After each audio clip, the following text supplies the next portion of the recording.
प्रथम अध्याय। परीक्षित और वज्रनाभ का समागम। शांडिल्य जी के मुख से भगवान की लीला के रहस्य और ब्रजभूमि के महत्व का वर्णन। महर्षि व्यास कहते हैं, जिनका स्वरूप है सच्चिदानंद घन, जो अपने सौंदर्य और माधुर्यादि गुणों से सबका मन अपनी ओर आकर्षित कर लेते हैं और सदा सर्वदा अनंत सुख की वर्षा करते रहते हैं, जिनकी ही शक्ति से इस विश्व की उत्पत्ति, स्थिति और प्रलय होते हैं, उन भगवान श्री कृष्ण को हम भक्तिरस का आस्वादन करने के लिए नित्य निरंतर प्रणाम करते हैं।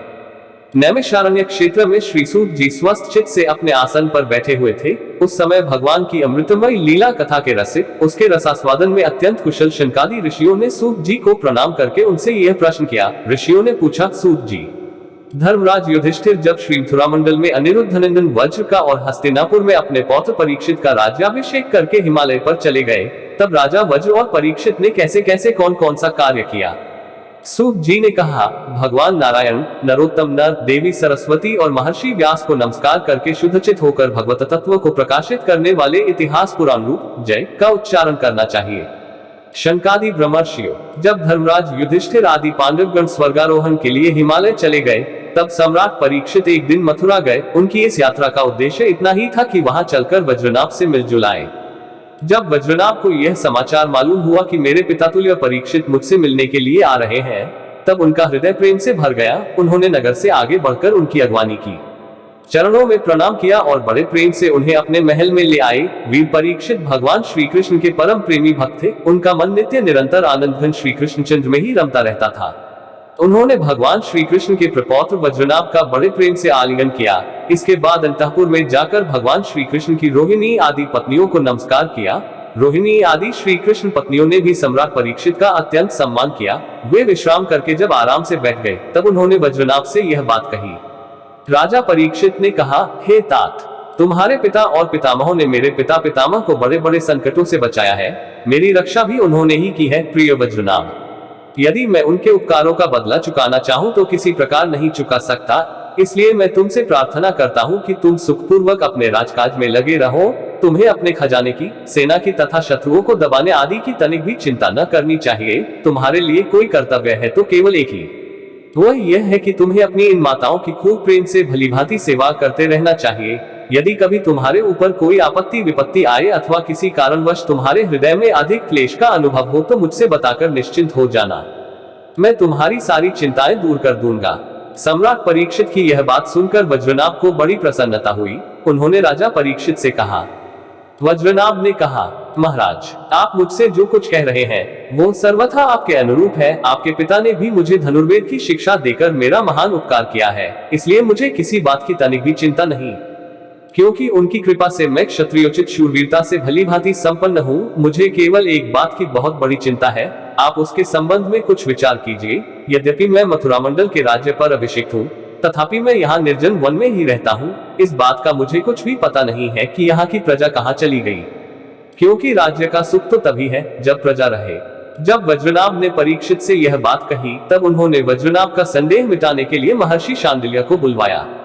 ये ही महर्षि शांडिल्य पहले नंद आदि गोपों के पुरोहित थे। परीक्षित का संदेश पाते ही महर्षि शांडिल्य अपनी कुटी छोड़कर वहां आ पहुंचे। वज्रनाभ ने विधिपूर्वक उनका स्वागत सत्कार किया और वे एक ऊंचे आसन पर विराजमान हुए। राजा परीक्षित ने वज्रनाभ की बात उन्हें कह सुनाई। इसके बाद महर्षि शांडिल्य बड़ी प्रसन्नता से उनको सांत्वना देते हुए कहने लगे। शांडिल्य जी ने कहा, प्रिय परीक्षित और वज्रनाभ, मैं तुम लोगों से ब्रजभूमि का रहस्य बतलाता हूँ, तुम दत्तचित होकर सुनो। व्रज शब्द का अर्थ है व्याप्ति। इस वृद्धवचन के अनुसार व्यापक होने के कारण ही इस भूमि का नाम व्रज पड़ा है। सत्व, रज, तम, इन तीन गुणों से अतीत जो परब्रह्म है वही व्यापक है, इसलिए उसे व्रज कहते हैं। वह सदानंद स्वरूप परम ज्योतिर्मय और अविनाशी है। जीवन मुक्त पुरुष उसी में स्थित रहते हैं। इस परब्रह्म स्वरूप ब्रजधाम में नंदनंदन भगवान श्री कृष्ण का निवास है। उनका एक एकांत सच्चिदानंद स्वरूप है। वे आत्माराम और आप्तकाम है। प्रेम रस में डूबे हुए रसिकजन ही उनका अनुभव करते हैं। भगवान श्री कृष्ण की आत्मा है राधिका। उनसे रमण करने के कारण ही रहस्य रस के मर्मज्ञ ज्ञानी पुरुष उन्हें आत्माराम कहते हैं। काम शब्द का अर्थ है कामना, अभिलाषा। ब्रज में भगवान श्री कृष्ण के वांछित पदार्थ हैं गौएं, ग्वाल बाल, गोपियां और उनके साथ लीला विहार आदि। तो वे सब के सब यहाँ नित्य प्राप्त हैं। इसी से श्री कृष्ण को आप्तकाम कहा गया है। भगवान श्री कृष्ण की यह रहस्य लीला प्रकृति से परे है। वे जिस समय प्रकृति के साथ खेलने लगते हैं, उस समय दूसरे लोग भी उनकी लीला का अनुभव करते हैं। प्रकृति के साथ होने वाली लीला में ही रजोगुण, सत्वगुण और तमोगुण के द्वारा सृष्टि, स्थिति और प्रलय की प्रतीति होती है। इस प्रकार यह निश्चय होता है कि भगवान की लीला दो प्रकार की है, एक वास्तविक और दूसरी व्यावहारिकी। वास्तविक लीला स्वयं वेद्य है, उसे स्वयं भगवान और उनके रसिक भक्तजन ही जानते हैं। जीवों के सामने जो लीला होती है वह व्यावहारिकी लीला है। वास्तविक लीला के बिना व्यावहारिकी लीला नहीं हो सकती, परंतु व्यावहारिकी लीला का वास्तविक लीला के राज्य में कभी प्रवेश नहीं हो सकता। तुम दोनों भगवान की जिस लीला को देख रहे हो यह व्यावहारिकी लीला है। यह पृथ्वी और स्वर्ग आदि लोक इसी लीला के अंतर्गत है। इसी पृथ्वी पर यह मथुरा मंडल है। यही वह व्रजभूमि है जिसमें भगवान की वह वास्तविक रहस्य लीला गुप्त रूप से होती रहती है। वह कभी कभी प्रेमपूर्ण हृदय वाले रसिक भक्तों को सब ओर दिखने लगती है। कभी 28वें द्वापर के अंत में जब भगवान की रहस्य लीला के अधिकारी भक्तजन यहाँ एकत्र होते हैं, जैसा कि इस समय भी कुछ काल पहले हुए थे, उस समय भगवान अपने अंतर प्रेमियों के साथ अवतार लेते हैं। उनके अवतार का यह प्रयोजन होता है कि रहस्य लीला के अधिकारी भक्तजन भी अंतर परिकारों के साथ सम्मिलित होकर लीला रस का आस्वादन कर सके। इस प्रकार जब भगवान अवतार ग्रहण करते हैं उस समय भगवान के अभिमत प्रेमी देवता और ऋषि आदि भी सब और अवतार लेते हैं।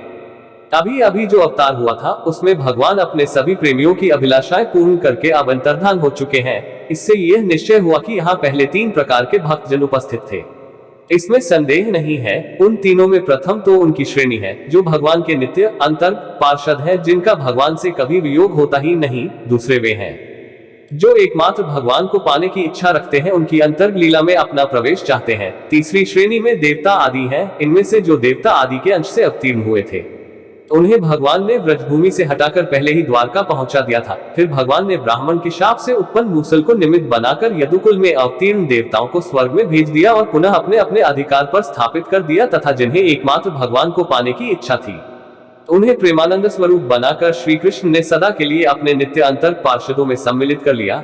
जो नित्य पार्षद हैं, वे यद्यपि यहाँ गुप्त रूप से होने वाली नित्य लीला में सदा ही रहते हैं, परंतु जो उनके दर्शन के अधिकारी नहीं है, ऐसे पुरुषों के लिए वे भी अदृश्य हो गए हैं। जो लोग व्यावहारिक लीला में स्थित हैं, वे नित्य लीला का दर्शन पाने के अधिकारी नहीं हैं। इसलिए यहाँ आने वालों को सब और निर्जन वन सूना ही सूना दिखाई देता है, क्योंकि वे वास्तविक लीला में स्थित भक्तजनों को देख नहीं सकते। इसलिए वज्रनाभ, तुम्हें तनिक भी चिंता नहीं करनी चाहिए। तुम मेरी आज्ञा से यहाँ बहुत से गांव बसाओ, इससे निश्चय ही तुम्हारे मनोरथों की सिद्धि होगी।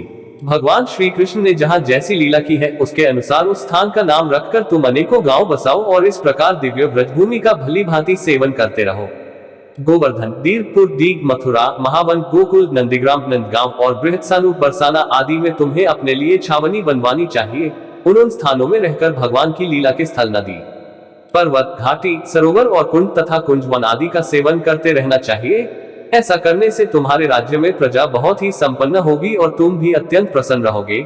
यह व्रजभूमि सच्चिदानंदमय है, अतः तुम्हें प्रयत्न पूर्वक इस भूमि का सेवन करना चाहिए। मैं आशीर्वाद देता हूँ। मेरी कृपा से भगवान की लीला के जितने भी स्थल हैं, सबकी तुम्हें ठीक ठीक पहचान हो जाएगी। वज्रनाभ, इस व्रजभूमि का सेवन करते रहने से तुम्हें किसी दिन उद्धव जी मिल जाएंगे। फिर तो अपनी माताओं सहित तुम उन्हीं से इस भूमि का तथा भगवान की लीला का रहस्य भी जान लोगे। मुनिवर शांडिल्य जी उन दोनों को इस प्रकार समझा बुझाकर भगवान श्री कृष्ण का स्मरण करते हुए अपने आश्रम पर चले गए। उनकी बातें सुनकर राजा परीक्षित और वज्रनाभ दोनों ही बहुत प्रसन्न हुए।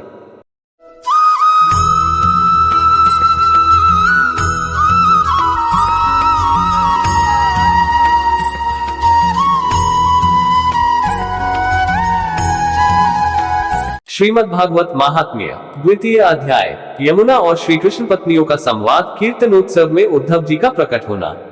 ऋषियों ने पूछा, सूत जी, अब यह बतलाइए कि परीक्षित और वज्रनाभ को इस प्रकार आदेश देकर जब शांडिल्य मुनि अपने आश्रम को लौट गए, तब उन दोनों राजाओं ने कैसे कैसे और कौन कौन सा काम किया। सूत जी कहने लगे, तदनंतर महाराज परीक्षित ने इंद्रप्रस्थ दिल्ली से हजारों बड़े बड़े सेठों को बुलवाकर मथुरा में रहने की जगह दी। इनके अतिरिक्त सम्राट परीक्षित ने मथुरा मंडल के ब्राह्मणों तथा प्राचीन वानरों को, जो भगवान के बड़े ही प्रेमी थे, बुलवाया और उन्हें आदर के योग्य समझकर मथुरा नगरी में बसाया। इस प्रकार राजा परीक्षित की सहायता और महर्षि शांडिल्य की कृपा से वज्रनाभ ने क्रमशः उन सभी स्थानों की खोज की जहां भगवान श्री कृष्ण अपने प्रेमी गोपियों के साथ नाना प्रकार की लीलाएं करते थे। लीला स्थानों का ठीक ठीक निश्चय हो जाने पर उन्होंने वहां की लीला के अनुसार उस स्थान का नामकरण किया। भगवान के लीला विग्रहों की स्थापना की तथा उन स्थानों पर अनेकों गांव बसाए, स्थान स्थान पर भगवान के नाम से कुंड और कुएं खुदवाए, कुंज और बगीचे लगवाए। शिव आदि देवताओं की स्थापना की, गोविंद देव, हरिदेव आदि नामों से भगवत विग्रह स्थापित किए। इन सब शुभ कर्मों के द्वारा वज्रनाभ ने अपने राज्य में सब और एकमात्र श्री कृष्ण भक्ति का प्रचार किया और बड़े ही आनंदित हुए। उनके प्रजाजनों को भी बड़ा आनंद था। वे सदा भगवान के मधुर नाम तथा लीलाओं के कीर्तन में संलग्न हो परमानंद के समुद्र में डूबे रहते थे और सदा ही वज्रनाभ के राज्य की प्रशंसा किया करते थे। एक दिन भगवान श्री कृष्ण की विरह वेदना से व्याकुल 16,000 रानियां अपने प्रियतम पतिदेव की चतुर्थ पटरानी कालिंदी यमुना जी को आनंदित देखकर सद्भाव से उनसे पूछने लगी। उनके मन में सौतिया दाह का लेश मात्र भी नहीं था। श्री कृष्ण की रानियों ने कहा, बहन कालिंदी, जैसे हम सब श्री कृष्ण की धर्मपत्नी हैं, वैसे ही तुम भी तो हो। हम तो उनकी विरहाग्नि में जली जा रही हैं। उनके वियोग दायक से हमारा हृदय व्यथित हो रहा है, किंतु तुम्हारी यह स्थिति नहीं है। तुम प्रसन्न हो, इसका क्या कारण है? कल्याणी, कुछ बताओ तो सही। उनका प्रश्न सुनकर यमुना जी हंस पड़ी, साथ ही यह सोचकर कि मेरे प्रियतम की पत्नी होने के कारण ये भी मेरी ही बहनें हैं, पिघल गई। उनका हृदय दया से द्रवित हो उठा, अतः वे इस प्रकार कहने लगी। यमुना जी ने कहा, अपनी आत्मा में ही रमण करने के कारण भगवान श्री कृष्ण आत्माराम है और उनकी आत्मा है श्री राधा जी। मैं दासी की भांति राधा जी की सेवा करती रहती हूँ। उनकी सेवा का ही यह प्रभाव है कि विरह हमारा स्पर्श नहीं सकता। भगवान श्री कृष्ण की जितनी भी रानियां हैं, सबकी सब श्री राधा जी के ही अंश का विस्तार है। भगवान श्री कृष्ण और राधा सदा एक दूसरे के सम्मुख हैं, उनका परस्पर नित्य संयोग है। इसलिए राधा के स्वरूप में अंशतः विद्यमान जो श्री कृष्ण की अन्य रानियां हैं, उनको भी भगवान का नित्य संयोग प्राप्त है। श्री कृष्ण ही राधा है और राधा ही श्री कृष्ण है। उन दोनों का प्रेम ही वंशी है तथा राधा की प्यारी सखी चंद्रावली भी श्री कृष्ण चरणों के नखरूपी चंद्रमाओं की सेवा में आसक्त रहने के कारण ही चंद्रावली नाम से कही जाती है। श्री राधा और श्री कृष्ण की सेवा में उनकी बड़ी लालसा, बड़ी लगन है, इसलिए वह कोई दूसरा स्वरूप धारणा नहीं करती। मैंने यही श्री राधा में ही रुक्मिणी आदि का समावेश देखा है। तुम लोगों का भी सर्वांश में श्री कृष्ण के साथ वियोग नहीं हुआ है, किंतु तुम इस रहस्य को इस रूप में जानती नहीं हो, इसीलिए इतनी व्याकुल हो रही हो। इसी प्रकार पहले भी जब अक्रूर श्री कृष्ण को नंदगांव से मथुरा ले आए थे, उस अवसर पर जो गोपियों को श्री कृष्ण से विरह की प्रतीति हुई थी, वह भी वास्तविक विरह नहीं, केवल विरह का आभास था। इस बात को जब तक वे नहीं जानती थी, तब तक उन्हें बड़ा कष्ट था। फिर जब उद्धव जी ने आकर उनका समाधान किया, तब वे इस बात को समझ सकी, यदि तुम्हें भी उद्धव जी का सत्संग प्राप्त हो जाए, तो तुम सब भी अपने प्रियतम श्री कृष्ण के साथ नित्य विहार का सुख प्राप्त कर लोगी। सूत जी कहते हैं, ऋषिगण, जब उन्होंने इस प्रकार समझाया, तब श्री कृष्ण की पत्नियां सदा प्रसन्न रहने वाली यमुना जी से पुनः बोली। उस समय उनके हृदय में इस बात की बड़ी लालसा थी कि किसी उपाय से उद्धव जी का दर्शन हो, जिससे हमें अपने प्रियतम के नित्य संयोग का सौभाग्य प्राप्त हो सके। श्री कृष्ण पत्नियों ने कहा, सखी, तुम्हारा ही जीवन धन्य है, क्योंकि तुम्हें कभी भी अपने प्राणनाथ के वियोग का दैख नहीं भोगना पड़ता। जिन श्री राधिका जी की कृपा से तुम्हारे अभीष्ट अर्थ की सिद्धि हुई है, उनकी अब हम लोग भी दासी हुई, किंतु तुम अभी कह चुकी हो कि उद्धव जी के मिलने पर ही हमारे सभी मनोरथ पूर्ण होंगे। इसलिए कालिंदी, अब ऐसा कोई उपाय बताओ जिससे उद्धव जी भी शीघ्र मिल जाए।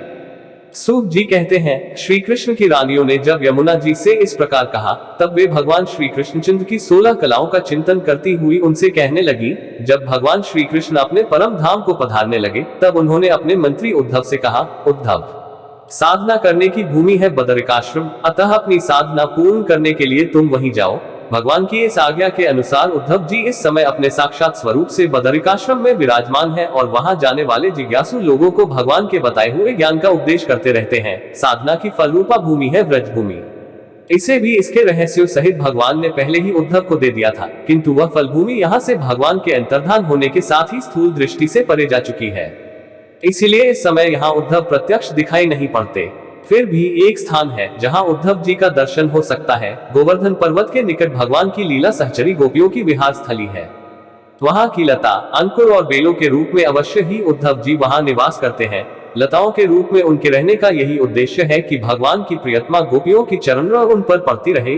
उद्धव जी के संबंध में एक निश्चित बात यह भी है कि उन्हें भगवान ने अपना उत्सव स्वरूप प्रदान किया है। भगवान का उत्सव उद्धव जी का अंग है, वे उससे अलग नहीं रह सकते। इसलिए अब तुम लोग वज्रनाभ को साथ लेकर वहां जाओ और कुसुम सरोवर के पास ठहरो। भगवत भक्तों की मंडली एकत्र करके वीणा, वेणु और मृदंग आदि बाजों के साथ भगवान के नाम और लीलाओं के कीर्तन, भगवत संबंधी काव्य कथाओं के श्रवण तथा भगवत गुण गान से युक्त सरस संगीतों द्वारा महान उत्सव का आरंभ करो। इस प्रकार जब उस महान उत्सव का विस्तार होगा, तब निश्चय है कि वहां उद्धव जी का दर्शन मिलेगा। वे ही भलीभांति तुम सब लोगों के मनोरथ पूर्ण करेंगे।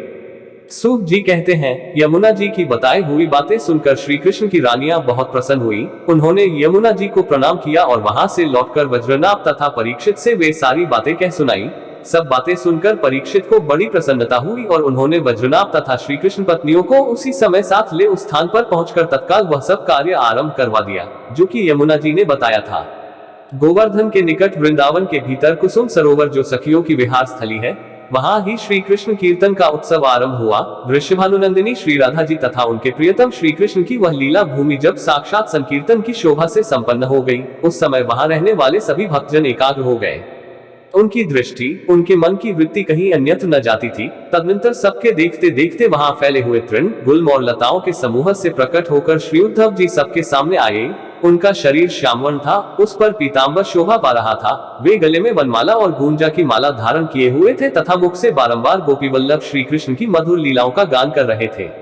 उद्धव जी के आगमन से उस संकीर्तनोत्सव की शोभा कई गुनी बढ़ गई। जैसे स्फटिक मणि की बनी हुई अट्टालिका की छत पर चांदनी छिटकने से उसकी शोभा बहुत बढ़ जाती है। उस समय सभी लोग आनंद के समुद्र में निमग्न हो अपना सब कुछ भूल गए, सुध बुध खो बैठे। थोड़ी देर बाद जब उनकी चेतना दिव्य लोक से नीचे आई, अर्थात जब उन्हें होश हुआ, तब उद्धव जी को भगवान श्री कृष्ण के स्वरूप में उपस्थित देख अपना मनोरथ पूर्ण हो जाने के कारण प्रसन्न हो वे उनकी पूजा करने लगे।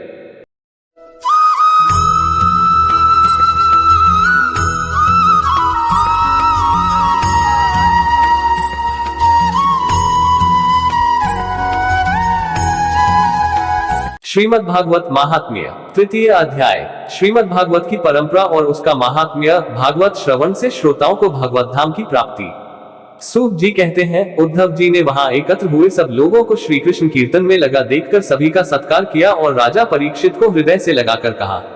उद्धव जी ने कहा, तुम धन्य हो, एकमात्र श्री कृष्ण की भक्ति से ही पूर्ण हो, क्योंकि श्री कृष्ण संकीर्तन के महोत्सव में तुम्हारा हृदय इस प्रकार निमग्न हो रहा है। बड़े सौभाग्य की बात है कि श्री कृष्ण की पत्नियों के प्रति तुम्हारी भक्ति और वज्रनाभ पर तुम्हारा प्रेम है। तात, तुम जो कुछ कर रहे हो सब तुम्हारे अनुरूप ही है, क्यों ना हो। श्री कृष्ण ने ही शरीर और वैभव प्रदान किया है, अतः तुम्हारा उनके प्रपौत्र पर प्रेम होना स्वाभाविक ही है। इसमें तनिक भी संदेह नहीं कि समस्त द्वारिकावासियों में ये लोग सबसे बढ़कर धन्य हैं, जिन्हें व्रज में निवास कराने के लिए भगवान श्री कृष्ण ने अर्जुन को आज्ञा की थी। श्री कृष्ण का मनरूपी चंद्रमा राधा के मुख की प्रभारूप चांदनी से युक्त हो उनकी लीला भूमि वृंदावन को अपनी किरणों से सुशोभित करता हुआ यहाँ सदा प्रकाशमान रहता है। श्री कृष्ण चंद्र नित्य परिपूर्ण है, प्राकृत चंद्रमा की भांति उनमें वृद्धि और क्षय रूप विकार नहीं होते। उनकी जो 16 कलाएं हैं, उनसे सहस्रों चिन्मय किरणें निकलती रहती हैं, इससे उनके सहस्रों भेद हो जाते हैं। इन सभी कलाओं से युक्त नित्य परिपूर्ण श्री कृष्ण इस व्रजभूमि में सदा ही विद्यमान रहते हैं। इस भूमि में और उनके स्वरूप में कुछ अंतर नहीं है। राजेंद्र परीक्षित, इस प्रकार विचार करने पर सभी ब्रजवासी भगवान के अंग में स्थित हैं। शरणागतों का भय दूर करने वाले जो ये वज्र हैं, इनका स्थान श्री कृष्ण के दाहिने चरण में है। इस अवतार में भगवान श्री कृष्ण ने इन सबको अपनी योग माया से अभिभूत कर लिया है। उसी के प्रभाव से ये अपने स्वरूप को भूल गए हैं और इसी कारण सदा ढकी रहते हैं। यह बात निसंदेह ऐसी ही है। श्री कृष्ण का प्रकाश प्राप्त हुए बिना किसी को भी अपने स्वरूप का बोध नहीं हो सकता। जीवों के अंतःकरण में जो श्री कृष्ण तत्व का प्रकाश है, उस पर सदा माया का पर्दा पड़ा रहता है। 28वें द्वापर के अंत में जब भगवान श्री कृष्ण स्वयं ही सामने प्रकट होकर अपनी माया का पर्दा उठा लेते हैं, उस समय जीवों को उनका प्रकाश प्राप्त होता है, किंतु अब वह समय तो बीत गया। इसलिए उनके प्रकाश की प्राप्ति के लिए अब दूसरा उपाय बतलाया जा रहा है। सुनो, 28वें द्वापर के अतिरिक्त समय में यदि कोई श्री कृष्ण तत्व का प्रकाश पाना चाहे तो उसे वह श्रीमद् भागवत से ही प्राप्त हो सकता है। भगवान के भक्त जहां जब कभी श्रीमद् भागवत शास्त्र का कीर्तन और श्रवण करते हैं, वहां उस समय भगवान श्री कृष्ण साक्षात रूप से विराजमान रहते हैं। जहां श्रीमद् भागवत के एक या आधे श्लोक का ही पाठ होता है, वहां भी श्री कृष्ण अपनी प्रियतमा गोपियों के साथ विद्यमान रहते हैं। इस पवित्र भारतवर्ष में मनुष्य का जन्म पाकर भी जिन लोगों ने पाप के अधीन होकर श्रीमद् भागवत नहीं सुना, उन्होंने मानो अपने ही हाथों अपनी हत्या कर ली। जिन बड़भागियों ने प्रतिदिन श्रीमद् भागवत शास्त्र का सेवन किया है, उन्होंने अपने पिता, माता और पत्नी तीनों के ही कुल का भलीभांति उद्धार कर दिया। श्रीमद् भागवत के स्वाध्याय और श्रवण से ब्राह्मणों को विद्या का प्रकाश बोध प्राप्त होता है। क्षत्रिय लोग शत्रुओं पर विजय पाते हैं। वैश्यों को धन मिलता है और शुद्ध स्वस्थ निरोग बने रहते हैं। स्त्रियों तथा अंत्यज आदि अन्य लोगों की भी इच्छा श्रीमद् भागवत से पूर्ण होती है। अतः कौन ऐसा भाग्यवान पुरुष है जो श्रीमद् भागवत का नित्य ही सेवन न करेगा। अनेकों जन्मों तक साधना करते करते जब मनुष्य पूर्ण सिद्ध हो जाता है तब उसे श्रीमद् भागवत की प्राप्ति होती है। भागवत से भगवान का प्रकाश मिलता है जिससे भगवत भक्ति उत्पन्न होती है। पूर्व काल में सांख्यायन की कृपा से श्रीमद् भागवत बृहस्पति जी को मिला और बृहस्पति जी ने मुझे दिया। इसी से मैं श्री कृष्ण का प्रियतम सखा हो सका हूँ। परीक्षित, बृहस्पति जी ने मुझे एक आख्यायिका भी सुनाई थी, उसे तुम सुनो। इस आख्यायिका से श्रीमद् भागवत श्रवण के संप्रदाय का क्रम भी जाना जा सकता है। बृहस्पति जी ने कहा था, अपनी माया से पुरुष रूप धारण करने वाले भगवान श्री कृष्ण ने जब सृष्टि के लिए संकल्प किया तब इनके दिव्य विग्रह से 3 पुरुष प्रकट हुए। इनमें रजोगुण की प्रधानता से ब्रह्मा, सत्वगुण की प्रधानता से विष्णु और तमोगुण की प्रधानता से रुद्र प्रकट हुए। भगवान ने इन तीनों को क्रमशः जगत की उत्पत्ति, पालन और संहार करने का अधिकार प्रदान किया। तब भगवान के नाभि कमल से उत्पन्न हुए ब्रह्मा जी ने उनसे अपना मनोभाव योग प्रकट किया। ब्रह्मा जी ने कहा, परमात्मन, आप नार अर्थात जल में शयन करने के कारण नारायण नाम से प्रसिद्ध हैं। आपको नमस्कार है प्रभु। आपने मुझे सृष्टि कर्म में लगाया है, मगर मुझे भय है कि सृष्टि काल में अत्यंत पापात्मा रजोगुण आपकी स्मृति में कहीं बाधा न डालने लग जाए। अतः कृपा करके ऐसी कोई बात बताएं जिससे आपकी याद बराबर बनी रहे। बृहस्पति जी कहते हैं, जब ब्रह्मा जी ने ऐसी प्रार्थना की तब पूर्व काल में भगवान ने उन्हें श्रीमद् भागवत का उपदेश देकर कहा, ब्रह्मन, तुम अपने मनोरथ की सिद्धि के लिए सदा ही इसका सेवन करते रहो। ब्रह्मा जी श्रीमद् भागवत का उपदेश पाकर बड़े प्रसन्न हुए और उन्होंने श्री कृष्ण की नित्य प्राप्ति के लिए तथा 7 आवरणों का भंग करने के लिए श्रीमद् भागवत का सप्ताह पारायण किया। सप्ताह यज्ञ की विधि से 7 दिनों तक श्रीमद् भागवत का सेवन करने से ब्रह्मा जी के सभी मनोरथ पूर्ण हो गए। इससे वे सदा भगवत स्मरण पूर्वक सृष्टि का विस्तार करते और बारंबार सप्ताह यज्ञ का अनुष्ठान करते रहते हैं। ब्रह्मा जी की ही भांति विष्णु ने भी अपने अभीष्ट अर्थ की सिद्धि के लिए उन परम पुरुष परमात्मा से प्रार्थना की, क्योंकि उन पुरुषोत्तम ने विष्णु को भी प्रजा पालने रूप कर्म में नियुक्त किया था। विष्णु ने कहा, देव, मैं आपकी आज्ञा के अनुसार कर्म और ज्ञान के उद्देश्य से प्रवृत्ति और निवृत्ति के द्वारा यथोचित रूप से प्रजाओं का पालन करूंगा। काल क्रम से जब जब धर्म की हानि होगी तब तब अनेकों अवतार धारण कर पुनः धर्म की स्थापना करूंगा। जो भोगों की इच्छा रखने वाले हैं उन्हें अवश्य ही उनके किए हुए यज्ञादि कर्मों का फल अर्पण करूंगा, तथा जो संसार बंधन से मुक्त होना चाहते हैं, विरक्त हैं, उन्हें उनके इच्छानुसार 5 प्रकार की मुक्ति भी देता रहूंगा। परंतु जो लोग मोक्ष भी नहीं चाहते उनका पालन मैं कैसे करूंगा, यह बात समझ में नहीं आती। इसके अतिरिक्त मैं अपनी तथा लक्ष्मी जी की भी रक्षा कैसे कर सकूंगा, इसका उपाय भी बतलाइए। विष्णु की यह प्रार्थना सुनकर आदि पुरुष श्री कृष्ण ने उन्हें भी श्रीमद् भागवत का उपदेश किया और कहा, तुम अपने मनोरथ की सिद्धि के लिए इस श्रीमद् भागवत शास्त्र का सदा पाठ किया करो। उस उपदेश से विष्णु भगवान का चित्त प्रसन्न हो गया और वे लक्ष्मी जी के साथ प्रत्येक मास में श्रीमद् भागवत का चिंतन करने लगे। इससे वे परमार्थ का पालन और यथार्थ रूप से संसार की रक्षा करने में समर्थ हुए। जब भगवान विष्णु स्वयं वक्ता होते हैं और लक्ष्मी जी प्रेम से श्रवण करती हैं, उस समय प्रत्येक बार भागवत कथा का श्रवण 1 मास में ही समाप्त होता है। किंतु जब लक्ष्मी जी स्वयं वक्ता होती हैं और विष्णु श्रोता बनकर सुनते हैं, तब भागवत कथा का रसास्वादन 2 मास तक होता रहता है। उस समय कथा बड़ी सुंदर, बहुत रुचिकर होती है। इसका कारण यह है कि विष्णु तो अधिकारारूढ़ हैं, उन्हें जगत के पालन की चिंता करनी पड़ती है, पर लक्ष्मी जी इन झंझटों से अलग हैं, अतः उनका हृदय निश्चिंत है। इसी से लक्ष्मी जी के मुख से भागवत कथा का रसास्वादन अधिक प्रकाशित होता है। इसके पश्चात रुद्र ने भी, जिन्हें भगवान ने पहले संहार कार्य में लगाया था, अपनी सामर्थ्य की वृद्धि के लिए उन परम पुरुष भगवान श्री कृष्ण से प्रार्थना की। रुद्र ने कहा, मेरे प्रभु देवदेव, मुझ में नित्य, नैमित्तिक और प्राकृत संहार की शक्तियां तो हैं, पर आत्यंतिक संहार की शक्ति बिल्कुल नहीं है। यह मेरे लिए बड़े दैख की बात है। इसी कमी की पूर्ति के लिए मैं आपसे प्रार्थना करता हूँ। बृहस्पति जी कहते हैं, रुद्र की प्रार्थना सुनकर नारायण ने उन्हें भी श्रीमद् भागवत का ही उपदेश किया।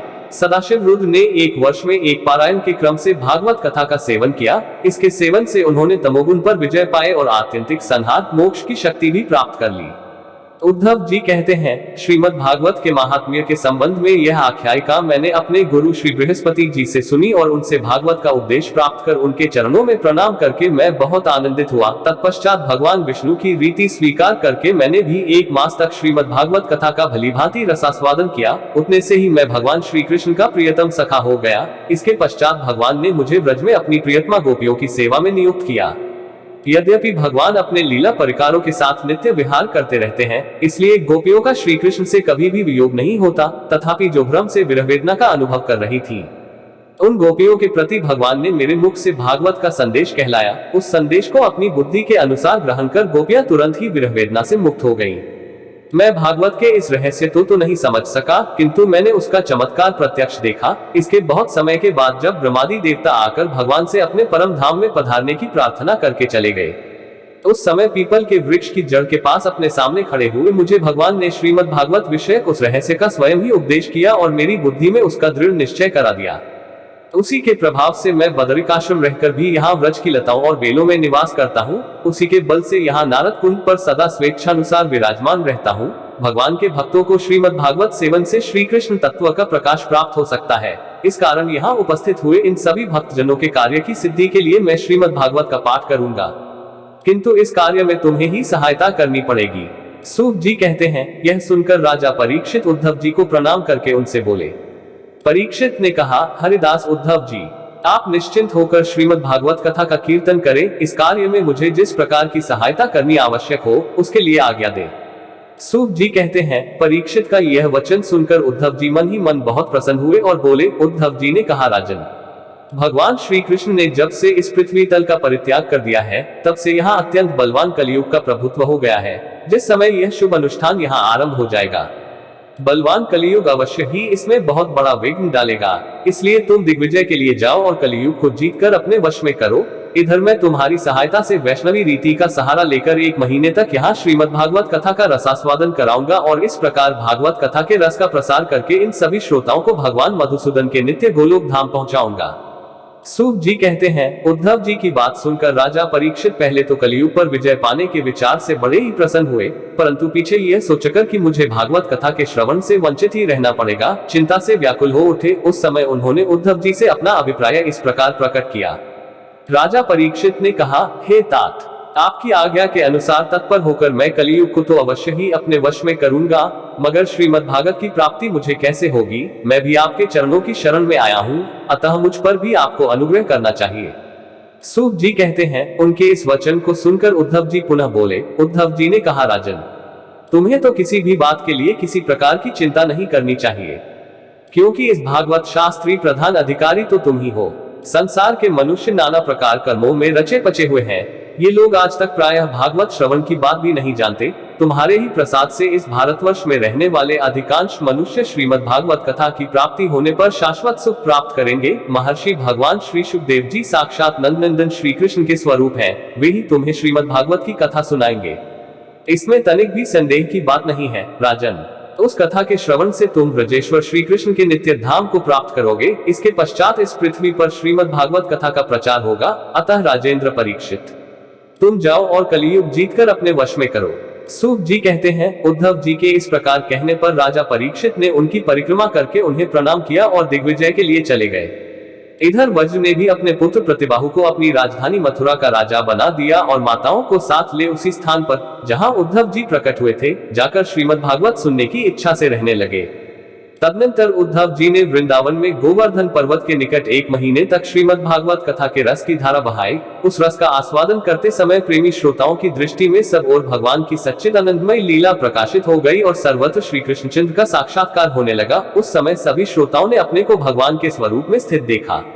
वज्रनाभ ने श्री कृष्ण के दाहिने चरण कमल में अपने को स्थित देखा और श्री कृष्ण के विरह शोक से मुक्त होकर उस स्थान पर अत्यंत सुशोभित होने लगे। वज्रनाभ की वे रोहिणी आदि माताएं भी रास की रजनी में प्रकाशित होने वाले श्री कृष्ण रूपी चंद्रमा के विग्रह में अपने को कला और प्रभा के रूप में स्थित देख बहुत ही विस्मित हुई तथा अपने प्राण प्यारे की विरह वेदना से छुटकारा पाकर उनके परमधाम में प्रविष्ट हो गयी। इनके अतिरिक्त भी जो श्रोतागण वहां उपस्थित थे वे भी भगवान की नित्य अंतर्लीला में सम्मिलित होकर इस स्थूल व्यवहारिक जगत से तत्काल अंतर्धान हो गए। वे सभी सदा ही गोवर्धन पर्वत के कुंज और झाड़ियों में, वृंदावन काम्यवन आदि वनों में तथा वहां की दिव्य गौओं के बीच में श्री कृष्ण के साथ विचरते हुए अनंत आनंद का अनुभव करते रहते हैं। जो लोग श्री कृष्ण के प्रेम में मग्न हैं, उन भावुक भक्तों को उनके दर्शन भी होते हैं। सूत जी कहते हैं, जो लोग इस भगवत प्राप्ति की कथा को सुनेंगे और कहेंगे उन्हें भगवान मिल जाएंगे और उनके डकों का सदा के लिए अंत हो जाएगा।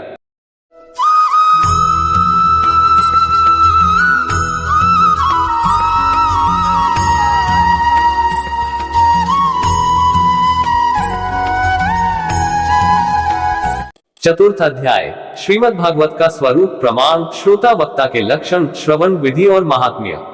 शनकादि ऋषियों ने कहा, सूत जी, आपने हम लोगों को बहुत अच्छी बात बताई। आपकी आयु बढ़े, आप चिरजीवी हो और चिरकाल तक हमें इसी प्रकार उपदेश करते रहें।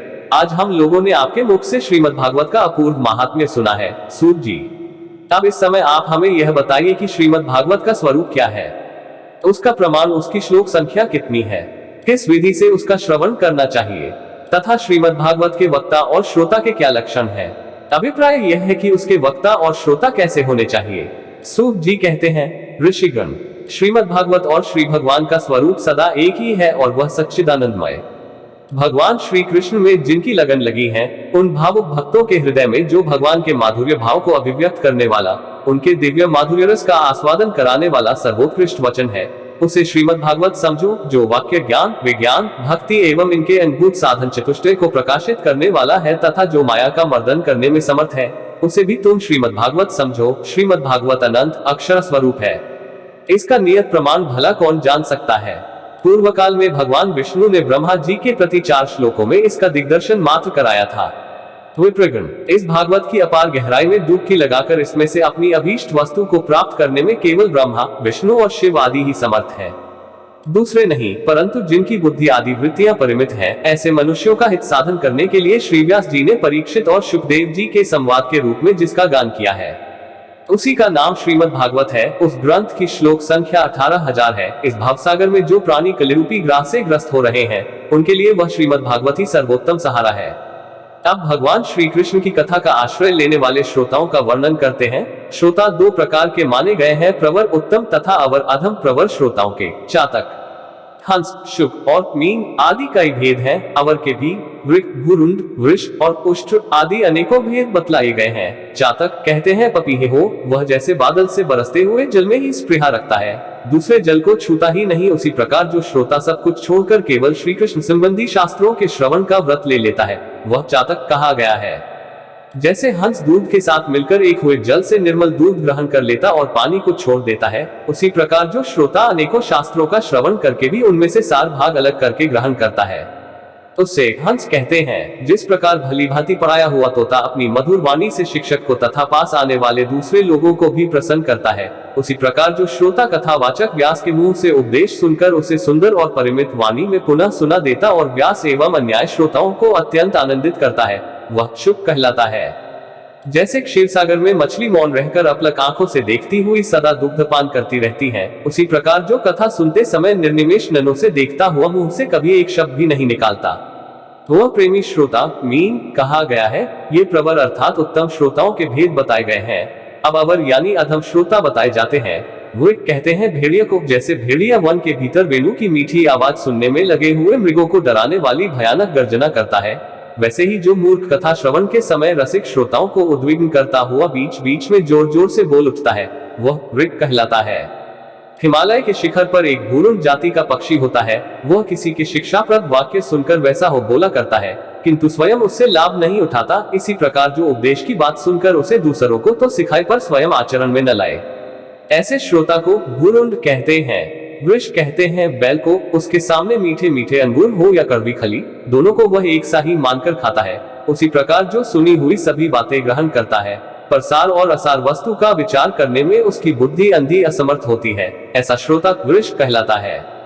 जिस प्रकार ऊंट माधुर्य गुण से युक्त आम को भी छोड़कर केवल नीम की पत्ती चबाता है, उसी प्रकार जो भगवान की मधुर कथा को छोड़कर उसके विपरीत संसारी बातों में रमता रहता है, उससे ऊंट कहते हैं। ये कुछ थोड़े से भेद यहाँ बताए गए। इनके अतिरिक्त भी प्रवर अवर दोनों प्रकार के श्रोताओं के, ब्रह्म और गधा आदि बहुत से भेद हैं। इन सब भेदों को उन श्रोताओं के स्वाभाविक आचार व्यवहारों से परखना चाहिए, जो वक्ता के सामने उन्हें विधिवत प्रणाम करके बैठे और अन्य संसारी बातों को छोड़कर केवल श्री भगवान की लीला कथाओं को ही सुनने की इच्छा रखे, समझने में अत्यंत कुशल हो, नम्र हो, हाथ जोड़े रहे, शिष्य भाव से उपदेश ग्रहण करे और भीतर श्रद्धा तथा विश्वास रखे।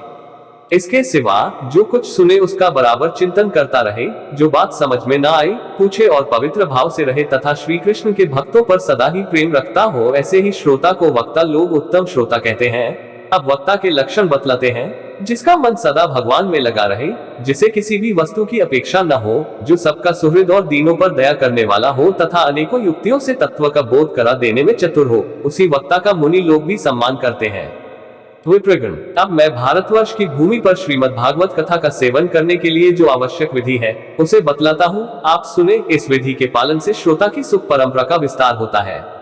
श्रीमद् भागवत का सेवन 4 प्रकार का है, सात्विक, राजस, तामस और निर्गुण, जिसमें यज्ञ की भांति तैयारी की गई हो, बहुत सी पूजा सामग्रियों के कारण जो अत्यंत शोभा संपन्न दिखाई दे रहा हो और बड़े ही परिश्रम से बहुत उतावली के साथ 7 दिनों में ही जिसकी समाप्ति की जाए, वो प्रसन्नता पूर्वक किया हुआ श्रीमद् भागवत का सेवन राजस है।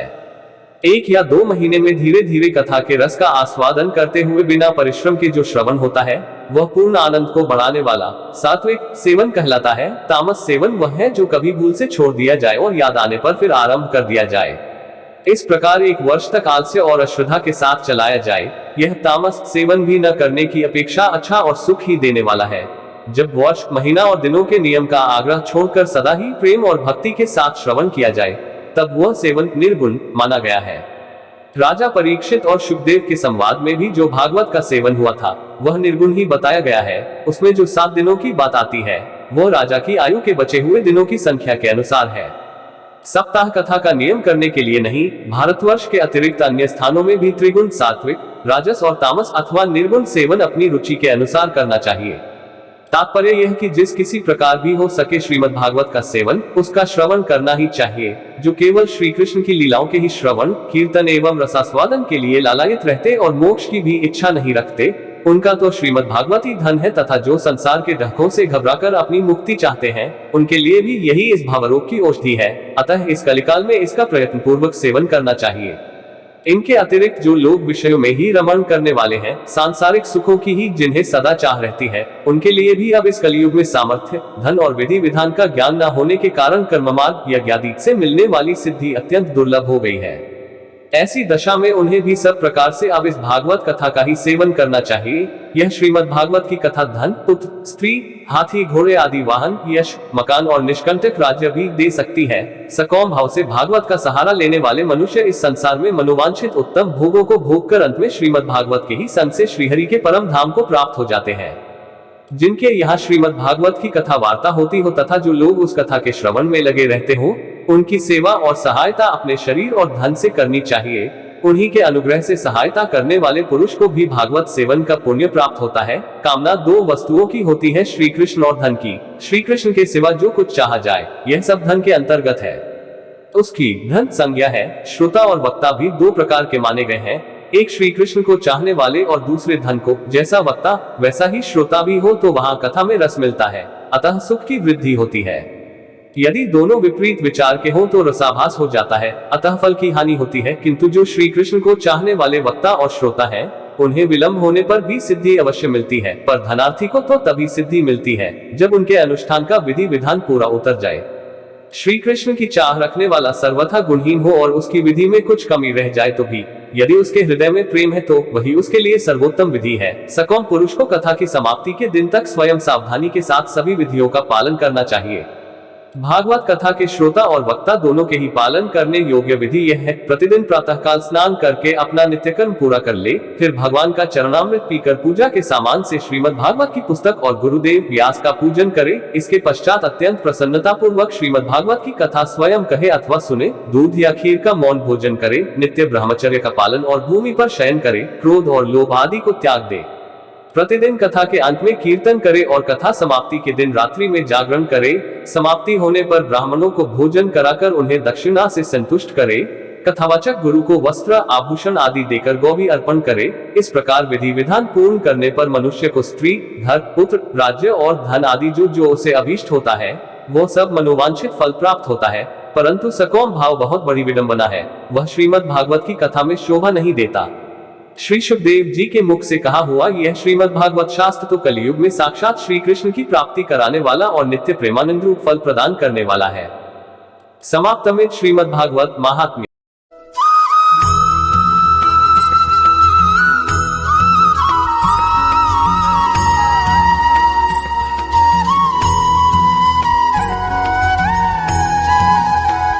श्रीमद् भागवत कथा का महात्म्य। प्रथम अध्याय, देवर्षि नारद की भक्ति से भेंट।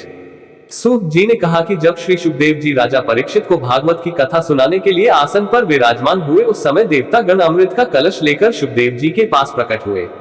देवता सदैव ही भोगवादी रहे हैं, अपना हेतु सिद्ध करने में उन्हें महारत हासिल है। सो देवताओं ने श्री सुखदेव जी को प्रणाम किया और उनसे कहा कि हम यह स्वर्ग का अमृत अर्थात भोग का ऐश्वर्य अपने साथ लाए हैं, आप हमसे यह ले लीजिए तथा बदले में हमें आप श्रीमद् भागवत जी का कथामृत प्रदान करें। देवताओं ने यहाँ यह प्रस्ताव इस कारण रखा क्योंकि कथा के मुख्य श्रोता राजा परीक्षित को 7 दिन बाद तक्षक सर्प के द्वारा डसे जाने से मृत्यु का श्राप था। इस कारण देवताओं ने यह प्रलोभन दिया कि कथामृत के बदले भौतिक अमृत का महाराज परीक्षित पान करें और कथामृत देवताओं को बदले में प्रदान कर दे, जिससे देवता उस कथामृत का पान करने में सफल हो सके। स्वर्ग के अमृत और श्रीमद् भागवत के कथामृत की तुलना तो ऐसे है जैसे कांच के टुकड़े की तुलना अमूल्य मणियों से की जाए। ऐसा कहकर सुखदेव जी ने देवताओं को स्पष्टीकरण दिया कि श्रीमद् भागवत कथामृत अमूल्य मणियों के समान है, उसकी तुलना स्वर्ग के अमृत से नहीं की जा सकती है। स्वर्गामृत तो पुण्य कर्मों के बदले में प्राप्त किया जा सकता है, परंतु कथामृत तो परमात्मा कृपा और परमात्मा भक्ति के द्वारा ही उपलब्ध होता है और परमात्मा भक्ति देवताओं को दुर्लभ है। सुत जी कह रहे हैं, हे ऋषियों, जब पूर्व काल में महाराज परीक्षित को श्री सुखदेव जी ने कथामृत पान कराया था, जिसके परिणामतः महाराज परीक्षित को मुक्ति प्राप्त हुई थी, उससे ब्रह्मा जी को भी अत्यंत आश्चर्य हुआ था और उन्होंने समस्त मुक्ति साधनों का श्रीमद् भागवत जी से तुलनात्मक अध्ययन किया और उसके परिणाम से उन्हें आश्चर्य हुआ क्योंकि श्रीमद् भागवत जी अन्य समस्त साधनों से श्रेष्ठ थी। श्रीमद् भागवत जी का सप्ताह विधि से श्रवण करने मात्र से निश्चित ही मोक्ष की प्राप्ति होती है। पूर्व काल में इस कथा को सनकादि ऋषियों ने नारद जी को सुनाया था। यद्यपि वृत्तांत यह भी है कि पूर्व काल में देवर्षि नारद ने इस कथा का श्रवण ब्रह्मा जी के द्वारा किया था। यहाँ यह स्पष्ट करना परमावश्यक है कि भागवत की का पाठ या श्रवण परम लाभदायक है। यहाँ यह संदेह उठ सकता है कि कथा का मात्र सप्ताह विधि द्वारा श्रवण से कौन सा मोक्ष मिल सकता है। तो मेरा निज अनुभव यह है कि यदि हम एक सप्ताह भागवत जी का श्रद्धा पूर्वक श्रवण मात्र करते हैं तो हमारा मन परमात्मा की रूप लीलाओं आदि का निरंतर श्रवण करता है, चिंतन करता है और निरंतर चिंतन से हमारा चित्त परमात्मा भाव से प्रभावित होकर परमात्मा के वशे की अवधारणाएं निर्मित करने लगता है और स्थिति यह हो जाती है कि हम परमात्मा के रूप और लीलाओं का निरंतर श्रवण करते करते हृदय के स्तर पर परमात्मा से हमारे संबंध स्थापित हो जाते हैं, हमें परमात्मा से प्रेम हो जाता है, जिसे कहा जाता है कि ब्रह्म संबंध हो जाना, और भक्ति का जन्म हो जाता है। जब भक्ति परमात्मा से प्रगाढ़ हो जाती है तो शास्त्र कहते हैं कि भक्ति गर्भवती हो जाती है और भक्ति के गर्भ से ज्ञान का जन्म होता है। यद्यपि ज्ञान मार्गी परमात्मा के निर्गुण उपासक कहते हैं कि जब उन्हें सब ज्ञान है तो भक्ति की कोई आवश्यकता ही नहीं है। इस संबंध में मेरा इतना ही कहना है कि ज्ञान होना एक बात है और स्थायी ज्ञान होना बात अलग है। जैसे शमशान में जाने पर मनुष्य ज्ञान की बातें करता है परंतु वहां से वापस आते ही तुरंत जगत के माय मोह में लीन हो जाता है, परंतु परमात्मा की भक्ति के परिणामतः जो ज्ञान जन्मता है वह स्थायी होता है और जब ज्ञान प्रगाढ़ हो जाता है तो भक्त वैराग्य की चरम अवस्था में स्थिर हो जाता है। शौनक जी ने सूत जी से पुनः प्रश्न किया, महाराज नारद जी तो परमयोगी और परमात्मा के अनन्य भक्त हैं, वो तो इस जगत के माया मोह से मुक्त हैं और निरंतर परमात्मा का नाम जप स्मरण करते हुए संपूर्ण ब्रह्मांड में भ्रमण करते रहते हैं। अतः कृपया यह वर्णन करें कि नारद जी का सनकादि के साथ संयोग कैसे हुआ और विधि पूर्वक भागवत कथा श्रवण में उनकी कैसे प्रीति हुई। सूत जी शनकादि से अत्यंत प्रसन्न हुए और कहा कि हे ऋषिगणों, मैं आप लोगों को वह भक्ति से परिपूर्ण वर्णन सुनाता हूँ जो स्वयं सुखदेव जी ने मुझे अपना अनन्य प्रिय जानकर एकांत में सुनाया था। वृत्तांत यह है कि एक बार ब्रह्मा जी के मानस पुत्र सनक, सनंदन, सनातन और सनत कुमार विशालापुरी में सत्संग करने के लिए आए थे। सनकादि ने वहां उपस्थित नारद जी महाराज को वहां देखा। सनकादि परम ज्ञानी थे, उन्होंने नारद जी को देखा तो उन्हें भासित हुआ कि नारद जी व्याकुल हैं, उनके चेहरे पर उदासी थी। सनकादि ने नारद जी से प्रश्न किया, हे नारद जी महाराज, आप कुछ उदास से प्रतीत होते हैं, चिंतातुर क्यों है? आपकी व्याकुलता का क्या कारण है? आप कहां से आ रहे हैं? आपको देखने से आप उस पुरुष से प्रतीत हो रहे हैं जिसका जीवन भर का कमाया सारा धन लुट गया हो। आपके जैसे परमात्मा भक्त को इस अवस्था में नहीं होना चाहिए। आप अपनी इस अवस्था का कारण हमें बताएं। नारद जी ने सनकादि के प्रश्न करने पर उन्हें बताना प्रारंभ किया। बोले, मैं इस पृथ्वी लोक को इस ब्रह्मांड का सर्वोत्तम लोक समझता हूँ और इसी कारण यहाँ आया हूँ। यहाँ पुष्कर है, प्रयाग है, काशी, गोदावरी, हरिद्वार, कुरुक्षेत्र, श्रीरंग तथा सेतुबंध आदि तीर्थों में मैं विचरण करता रहा, परंतु इस धरती पर मुझे कहीं भी मानसिक संतुष्टि प्राप्त नहीं हुई। अधर्म के सहयोगी कलियुग का साम्राज्य इस धरती पर फैल चुका है। अब इस पृथ्वी पर सत्य, तप, शुद्धता, दया तथा दान बचे नहीं है। समस्त प्राणी सिर्फ अपने उदर पोषण में व्यस्त हैं और अपने उदर पोषण के लिए असत्य भाषण करते हैं तथा तरह तरह के उपद्रव में व्यस्त हैं। जिन्हें साधु संत कहा जाता है वो पाखंडी हो गए। परंतु दिखावे में त्यागी से लगते हैं। स्त्री के धन को लोग खाने लगे हैं। तीर्थों आदि में अधर्मियों का अधिकार हो चुका है। पृथ्वी पर योगियों, तपस्वियों, ज्ञानियों आदि का अकाल पड़ गया है। इस पृथ्वी पर सत्कर्मी बचे हैं। सारे साधन कली की अग्नि में जलकर भस्म हो गए हैं। ऐसा कहते हुए नारद जी अत्यंत ही दुखी हो गए। उन्होंने कहा कि आज ब्राह्मण धन लेकर वेद पाते हैं, स्त्रियां वैश्यावृत्ति कर अपना उदर पोषण कर रही हैं।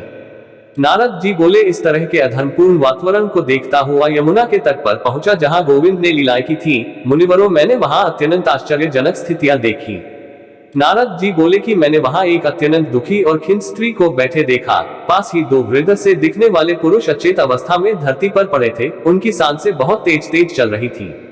दुखी स्त्री उन दोनों पुरुषों की सेवा करने में लगी थी और उन्हें चेतना अवस्था में लाने का प्रयास कर रही थी और साथ ही विलाप कर रही थी। वह रह रहकर अपनी मदद के लिए परमात्मा को भी पुकार रही थी। उसके आसपास कभी भीड़ एकत्र थी। उस भीड़ में मौजूद महिलाएं उसे समझाने का, धीरज दिलाने का प्रयास कर रही थी। मुनिजनों, मैं भी भीड़ एकत्र देखकर कौतूहलवश वहां गया। मुझे देखते ही वह दुखी स्त्री खड़ी हो गई और विलाप करती हुई मुझसे बोली, हे महात्मा जी, आपसे मेरा निवेदन है, कुछ क्षणों के लिए रुककर मेरी चिंताओं को समाप्त करते जाइए। महात्मा जी, आपका दर्शन संसारी प्राणियों के समस्त पापों का शमन करने वाला है। आप कुछ वचन कहें, आपके वचनों से मेरे दुखों को भी शांति मिलेगी। मनुष्य का जब बहुत भाग्य उदय होता है तो उसे संत महात्माओं के दर्शन होते हैं। दुखी युवती की बातें सुनकर नारद जी महाराज बोले, हे देवी, तुम कौन हो? ये दोनों पुरुष तुम्हारे कौन है? ये स्त्रियां कौन है? तथा विस्तार पूर्वक अपने कष्टों का, दुखों का कारण बताओ। नारद जी के वचनों को सुनकर वह व्यथित स्त्री बोली, महाराज, मैं भक्ति हूँ और ये दोनों मूर्छित युवक मेरे पुत्र ज्ञान और वैराग्य हैं। कलयुग के प्रभाववश मेरे दोनों पुत्रों के शरीर अत्यंत जर्जर हो चुके हैं। ये जो महिलाएं मेरे आसपास खड़ी होकर मुझे दिलासा दे रही हैं, ये सभी गंगा, यमुना आदि सभी देवियां हैं तथा मेरी सेवा के निमित्त यहाँ आई थी। इन देवियों द्वारा सेवित होने के पश्चात भी मुझे सुख शांति की अनुभूति नहीं हो रही है।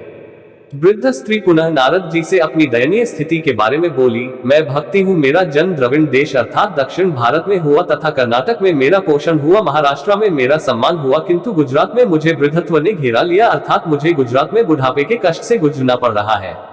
घोर कलियुग के प्रभाववश पाखंड का साम्राज्य फैल चुका है, जिसके कारण मुझे इस घोर कष्ट से गुजरना पड़ रहा है। मैं स्वयं बुढ़ापे से जूझ रही हूँ। मेरे पुत्र ज्ञान और वैराग्य भी अत्यंत दुर्बल और निस्तेज हो गए हैं। उनका कष्ट मुझे और अधिक दुखी कर रहा है। वृद्ध महिला नारद जी महाराज से पुनः बोली, महाराज, मैं जब से वृंदावन की पतित पावनी भूमि पर आई हूँ तो मुझे चेतना प्राप्त हुई है, परंतु मेरे पुत्र अभी भी अत्यंत थके और दुखी से प्रतीत हो रहे हैं। मैं युवा सी प्रतीत हो रही हूँ और मेरे पुत्र अत्यंत दुर्बल और वृद्ध से दिखते हैं। मेरे लिए इससे अधिक कष्टप्रद और क्या होगा। महाराज, आप परम बुद्धिमान और योगी हैं, आप मेरा मार्गदर्शन करें जिससे मुझे इस दुख से मुक्ति मिल सके।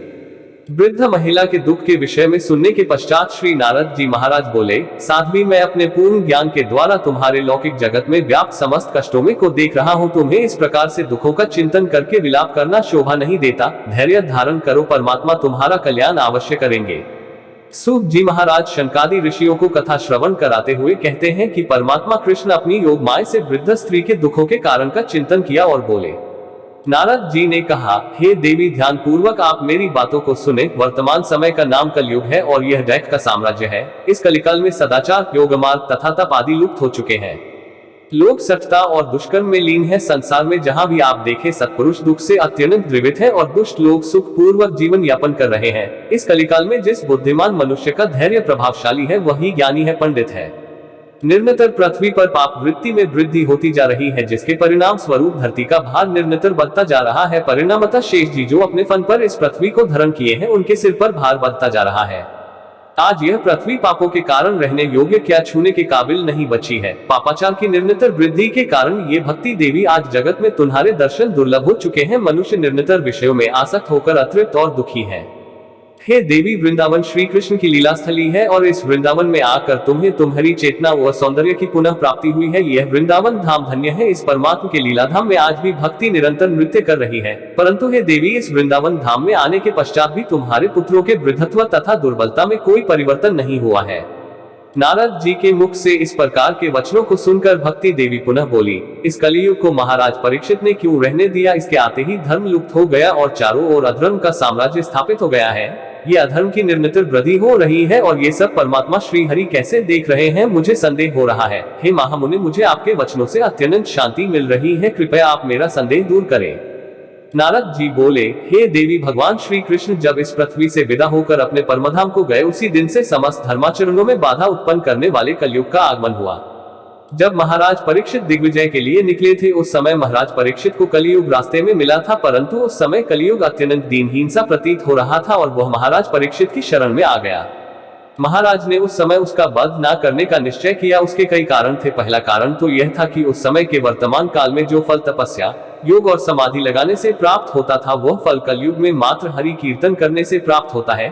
कलियुग के प्रभावी होने के कारण आज मनुष्यों में दंभ, पाखंड, ईर्ष्या, काम आदि तो बढ़ गए हैं। इसमें किसी मनुष्य का दोष नहीं है, यह समय का प्रभाव है। देवर्षि नारद के इस प्रकार के वचनों को सुनकर भारती बोली, हे नारद जी, आप धन्य हैं और आपसे मिलने और आपसे वार्ता होने से मैं भी धन्य हो गई हूँ। आपकी कृपा और आपके मार्गदर्शन से प्रहलाद और ध्रुव जी ने माया पर विजय प्राप्त की थी। आप ब्रह्मा जी के पुत्र हैं, आपको बारंबार प्रणाम है।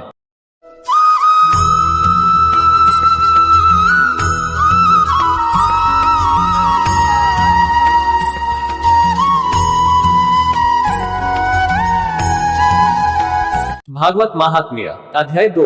भक्ति का दैख दूर करने के लिए नारद जी का उद्योग। नारद जी ने कहा, बाले, तुम व्यर्थ ही अपने को क्यों खेद में डाल रही हो? अरे, तुम इतनी चिंतातुर क्यों हो? भगवान श्री कृष्ण के चरण कमलों को चिंतन करो, उनकी कृपा से तुम्हारा सारा दैख दूर हो जाएगा। जिन्होंने कौरवों को अत्याचार से द्रौपदी की रक्षा की थी और गोपसुंदरियों को सनाथ किया था, तो वे श्री कृष्ण कहीं चले थोड़े ही गए हैं। फिर तुम तो भक्ति हो और सदा उन्हें प्राणों से भी प्यारी हो। तुम्हारे बुलाने पर तो भगवान नीचों के घरों में भी चले जाते हैं। सत्य, त्रेता और द्वापर, इन 3 युगों में ज्ञान और वैराग्य मुक्ति के साधन थे, किंतु कलयुग में तो केवल भक्ति ही ब्रह्मसायुज्य मोक्ष की प्राप्ति कराने वाली है। यह सोचकर ही परमानंद चिन्मूर्ति ज्ञान स्वरूप श्रीहरि ने अपने 7 स्वरूप से तुम्हें रचा है। तुम साक्षात श्री कृष्णचंद्र की प्रिया और परम सुंदरी हो। एक बार जब तुमने हाथ जोड़कर पूछा था कि मैं क्या करूं, तब भगवान ने तुम्हें यही आज्ञा दी थी कि मेरे भक्तों का पोषण करो। तुमने भगवान की वह आज्ञा स्वीकार कर ली। इससे तुम पर श्रीहरि बहुत प्रसन्न हुए और तुम्हारी सेवा करने के लिए मुक्ति को तुम्हें दासी के रूप में दे दिए और इन ज्ञान वैराग्य को पुत्रों के रूप में। तुम अपनी साक्षात भूलोक में तो तुमने उनकी पुष्टि के लिए केवल छाया रूप धारण कर रखा है। तब तुम मुक्ति, ज्ञान और वैराग्य को साथ लिए पृथ्वी तल पर आई और सत्ययुग से द्वापर पर्यंत बड़े आनंद से रही। कलयुग में तुम्हारी दासी मुक्ति पाखंड रूप रोग से पीड़ित होकर क्षीण होने लगी थी, इसलिए वह तो तुरंत ही तुम्हारी आज्ञा से वैकुंठ लोक को चली गई। इस लोक में भी तुम्हारे स्मरण करने से ही वह आती है और फिर चली जाती है, किंतु इन ज्ञान वैराग्य को तुमने पुत्र मान जार अपने पास ही रख छोड़ा है। फिर भी कलयुग में इनकी उपेक्षा होने कारण तुम्हारे ये पुत्र उत्साहहीन और वृद्ध हो गए हैं। फिर भी तुम चिंता ना करो, मैं इनके नवजीवन का उपाय सोचता हूँ। सुमुखी, काली के समान कोई भी युग नहीं है। इस युग में मैं तुम्हें घर घर में प्रत्येक पुरुष के हृदय में स्थापित कर दूंगा। देखो, अन्य सब धर्मों को दबाकर और भक्ति विषयक महोत्सवों को आगे रखकर यदि मैंने लोक में तुम्हारा प्रचार न किया तो मैं श्रीहरि का दास नहीं। इस कलयुग में जो जीव तुमसे युक्त होंगे, वे पापी होने पर भी बेखट के भगवान श्री कृष्ण के अभय धाम को प्राप्त होंगे, जिनके हृदय में निरंतर प्रेम रूपिणी भक्ति निवास करती है। वे शुद्धांतकरण पुरुष स्वप्न में भी यमराज को नहीं देखता। जिनके हृदय में भक्ति महारानी का निवास है, उन्हें प्रेत, पिशाच, राक्षस या दैत्य आदि स्पर्श करने में भी समर्थ नहीं हो सकते। भगवान तप, वेदाध्यान, ज्ञान और कर्म आदि किसी भी साधन से वश में नहीं किए जा सकते। वे केवल भक्ति से ही वशीभूत होते हैं। इसमें श्री गोपीजन प्रमाण है। मनुष्यों का सहस्त्रों जन्म के पुण्य प्राप्त से भक्ति में अनुराग होता गई। कालयुग में केवल भक्ति ही सार है। भक्ति से तो साक्षात श्री कृष्णचंद्र सामने उपस्थित हो जाते हैं। जो भक्ति से द्रोह करते हैं, वे तीनों लोकों में दैख ही दैख पाते हैं। पूर्वलोक में भक्त का तिरस्कार करने वाले दुर्वासा ऋषि को बड़ा कष्ट उठाना पड़ा था। बस व्रत, तीर्थ, योग, यज्ञ और ज्ञान चर्चा आदि बहुत से साधनों की कोई आवश्यकता नहीं है। एकमात्र भक्ति ही मुक्ति देने वाली है। सूत जी कहते हैं, इस प्रकार नारद जी के निर्णय किए हुए अपने महात्म्य को सुनकर भक्ति के सारे अंग पुष्ट हो गए और वे उनसे कहने लगी। भक्ति ने कहा, नारद जी, आप धन्य हैं, आपकी मुझ में निश्चल प्रीति है। मैं सदा आपके हृदय में रहूंगी, कभी आपको छोड़कर नहीं जाऊंगी। साधो, आप बड़े कृपालु हैं। आपने क्षण भर में ही मेरा सारा दैख दूर कर दिया, किंतु अभी मेरे पुत्रों में चेतना नहीं आई है। आप इन्हें शीघ्र ही सचेत कर दीजिए, जगा दीजिए। सूत जी कहते हैं, भक्त के ये वचन सुनकर नारद जी को बड़ी करुणा आई और वे उन्हें हाथ से हिला दुलाकर जगाने लगे। फिर उनके कान के पास मुंह लगाकर जोर से कहा, ओ ज्ञान, जल्दी जग पड़ो। ओ वैराग्य, जल्दी जाग पड़ो। पर उन्होंने वेदध्वनि, वेदांत घोष और बार बार गीता पाठ करके उन्हें जगाया। इससे वे जैसे तैसे बहुत जोर लगाकर उठे, किंतु आलस्य के कारण वे दोनों जनभाए लेते रहे, नेत्र उघाड़ कर देख भी नहीं सके। उनके बाल बगुलों के तरह सफेद हो गए थे, उनके अंग प्रायः सूखे काठ के समान निस्तेज और कठोर हो गए थे। इस प्रकार भूख प्यास के मारे अत्यंत दुर्बल होने के कारण उन्हें फिर सोते देख नारद जी को बड़ी चिंता हुई और वे सोचने लगे, अब मुझे क्या करना चाहिए। अल्पविराम, इनकी यह नींद और इससे भी बढ़कर इनकी वृद्धावस्था कैसे दूर हो। शंकर जी इस प्रकार चिंता करते करते वे भगवान का स्मरण करने लगे। उसी समय यह आकाशवाणी हुई कि मुझे खेद मत करो, तुम्हारा यह उद्योग निसंदेह सफल होगा देवश। इसके लिए तुम सत्कर्म करो, वो कर्म तुम्हें संत शिरोमणि महानुभाव बताएंगे। उस सत्कर्म का अनुष्ठान करते ही क्षण भर में उनको नींद और वृद्धावस्था चली जाएगी तथा सर्वत्र भक्ति का प्रसार होगा। यह आकाशवाणी वहां सभी को साफ साफ सुनाई दी। इससे नारद जी बड़ा विस्मय हुआ और वे कहने लगे, मुझे तो इसका कुछ आशा या समझ में नहीं आया। नारद जी बोले, इस आकाशवाणी ने भी गुप्त रूप में ही बात कही है। यह नहीं बताया कि वह कौन सा साधन किया जाए जिससे इनका कार्य सिद्ध हो। वे संत न जाने कहां मिलेंगे और किस प्रकार उस साधन को बताएंगे। अब आकाशवाणी ने जो कुछ कहा है उसके अनुसार मुझे क्या करना चाहिए। सूत जी कहते हैं, शंकर जी तब ज्ञान वैराग्य दोनों को वही छोड़कर नारद मुनि वहां से चल पड़े और प्रत्येक तीर्थ में जाकर मार्ग में मिलने वाले मुनिश्चरों से वह साधन पूछने लगे। उनकी उस बात को सुनते तो सब थे, किंतु उसके विषय में कुछ भी निश्चित उत्तर न देता। किन्हीं ने उसे असाध्य बताया। कोई बोले, इसका ठीक ठीक पता लगना ही कठिन है। कोई सुनकर चुप रह गए और कोई तो अपनी अवज्ञा होने के भय से बात को टाल टाल कर खिसक गए।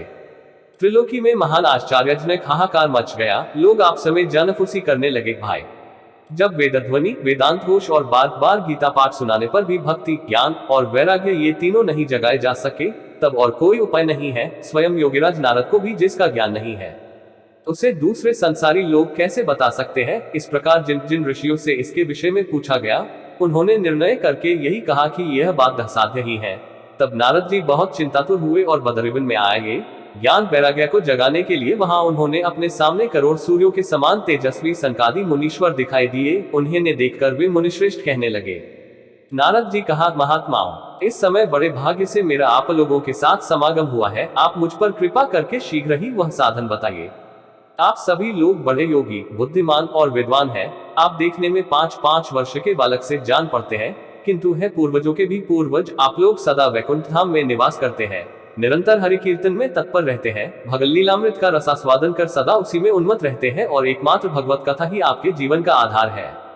हरि शरणम, भगवान ही हमारे रक्षक है। यह वाक्य मंत्र सर्वदा आपके मुख में रहता है। इसी से काल प्रेरित वृद्धावस्था भी आपको बाधा नहीं पहुंचाती। पूर्व काल में आपके भ्रूभंग मात्र से भगवान विष्णु के द्वारपाल जय और विजय तुरंत पृथ्वी पर गिर गए थे और फिर आपकी ही कृपा से वे पुनः वैकुंठ लोक पहुंच गए। धन्य है, इस समय आपका दर्शन बड़े सौभाग्य से ही हुआ है। मैं बहुत दिन हूँ और आप लोग स्वभाव से ही दयालु है, इसलिए मुझ पर आपको अवश्य कृपा करनी चाहिए। बताइए, आकाशवाणी ने जिसके विषय में कहा है वह कौन सा साधन है और मुझे किस प्रकार उसका अनुष्ठान करना चाहिए। आप इसका विस्तार से वर्णन कीजिए। भक्ति, ज्ञान और वैराग्य को किस प्रकार सुख मिल सकता है और किस तरह इनकी प्रेम पूर्वक सब वर्णों में प्रतिष्ठा की जा सकती है। सनकादि ने कहा, देवर्षे आप चिंता न करें, मन में प्रसन्न हो। उनके उद्धार का एक सरल उपाय पहले से ही विद्यमान है। नारद जी आप धन्य हैं, आप विरक्तों के शिरोमणि हैं, श्री कृष्ण शो के शाश्वत पथ प्रदर्शक एवं भक्तियों के भास्कर हैं। आप भक्ति के लिए जो उद्योग कर रहे हैं, यह आपके लिए कोई आश्चर्य की बात नहीं समझनी चाहिए। भगवान के भक्त के लिए तो भक्ति की सम्यक स्थापना करना सदा उचित ही है। ऋषियों ने संसार में अनेकों मार्ग प्रकट किए हैं, किंतु वे सभी कष्ट साध्य है और परिणाम में प्रायः स्वर्ग की ही प्राप्ति जराने वाले हैं। अभी तक भगवान की प्राप्ति कराने वाला पुरुष प्रायः भाग्य से ही मिलता है। आपको आकाशवाणी ने जिस सत्कर्म का संकेत किया है उसे हम बतलाते हैं, आप प्रसन्न और समाहित होकर सुनिए। नारद जी, द्रव्य यज्ञ, तपो यज्ञ, योग यज्ञ और स्वाध्याय रूप ज्ञान यज्ञ, ये सब तो स्वर्गाधिक प्राप्ति कराने वाले कर्म की ही ओर संकेत करते हैं। पंडितों ने ज्ञान यज्ञ को ही सत्कर्म, मुक्तिदायक कर्म का सूचक माना है। वह श्रीमद् भागवत का पारायण है, जिसका गान शुकादि महानुभावों ने किया है। उसके शब्द सुनने से ही भक्ति, ज्ञान और वैराग्य को बड़ा बल मिलेगा। इससे ज्ञान वैराग्य का कष्ट मिट जाएगा और भक्ति को आनंद मिलेगा। सिंह की गर्जना सुनकर जैसे भेड़िए भाग जाते हैं, उसी प्रकार श्रीमद् भागवत की ध्वनि से कलयुग के सारे दोष नष्ट हो जाएंगे। तब प्रेम रस प्रवाहित करने वाला भक्ति, ज्ञान और वैराग्य को साथ लेकर प्रत्येक घर और व्यक्ति के हृदय में क्रीड़ा करेगी। नारद जी ने कहा, मैंने वेद वेदांत की ध्वनि और गीता पाठ करके उन्हें बहुत जगाया, किंतु फिर भी भक्ति, ज्ञान और वैराग्य ये तीनों नहीं जागे। ऐसी स्थिति में श्रीमद् भागवत सुनाने से वे कैसे जागेंगे?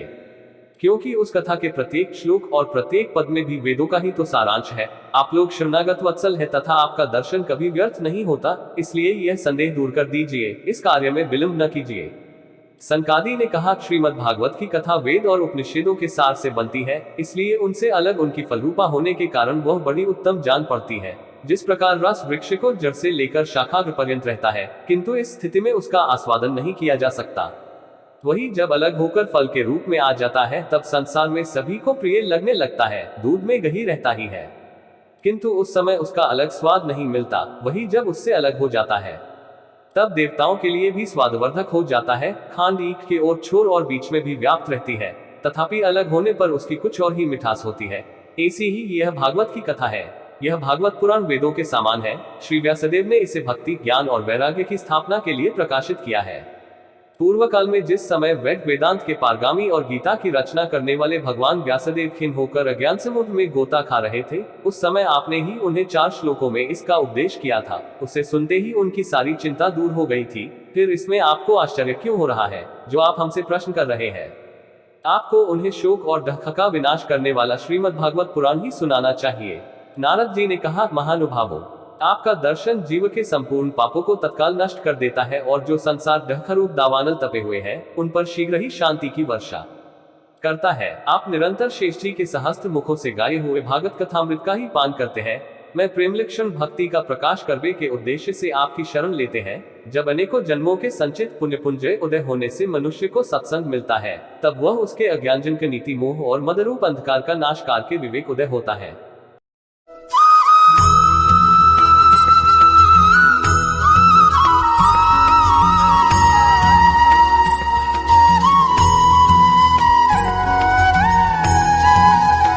श्रीमद् भागवत महात्म्य तृतीय अध्याय, भक्ति के कष्ट की निवृत्ति। नारद जी कहते हैं, अब मैं भक्ति, ज्ञान और वैराग्य को स्थापित करने के लिए प्रयत्न पूर्वक श्री सुखदेव जी के हुए भागवत शास्त्र की कथा द्वारा उज्जवल ज्ञान यज्ञ करूंगा। यह यज्ञ मुझे कहाँ करना चाहिए? आप इसके लिए कोई स्थान बता दीजिए। आप लोग वेद के पारगामी हैं, इसलिए मुझे इस शुभ शास्त्र की महिमा सुनाइए। यह भी बताइए कि श्रीमद् भागवत की कथा कितने दिनों में सुनानी चाहिए और उसके सुनने की विधि क्या है। सनकादि बोले, आप बड़े विनीत और विवेकी हैं, सुनिए, हम आपको ये सब बातें बताते हैं। हरिद्वार के पास आनंद नाम का एक घाट है, वहाँ अनेकों ऋषि रहते हैं तथा देवता और सिद्ध लोग भी उसका सेवन करते रहते हैं। भांति भांति के वृक्ष और लताओं के कारण वह बड़ा सघन है और वहाँ बड़ी कोमल नवीन बालू बिछी हुई है। वह घाट बड़ा ही सुरम्य और एकांत प्रदेश में है। वहाँ हर समय सुनहले कमलों की सुगंध आया करती है। उसके आसपास रहने वाले सिंह, हाथी आदि परस्पर विरोधी जीवों के चित्त में भी वैर भाव नहीं है। वहां आप बिना किसी विशेष प्रयत्न के ही ज्ञान यज्ञ आरंभ कर दीजिए।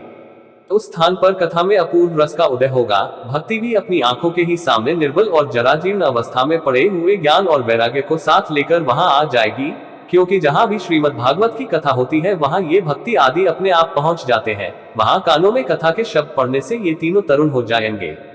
सूत जी कहते हैं, इस प्रकार कहकर नारद जी के साथ सनकादि भी श्रीमद् भागवत कथामृत का पान करने के लिए वहां से तुरंत गंगा तक चले आए। जिस समय वे तट पर पहुंचे, भूलोक, देवलोक और ब्रह्मलोक सभी जगह इस कथा का हल्ला हो गया। जो भगवत कथा के रसिक विष्णु भक्त थे, वे सभी श्रीमद् भागवतामृत का पान करने के लिए सबसे आगे दौड़ दौड़ कर आने लगे।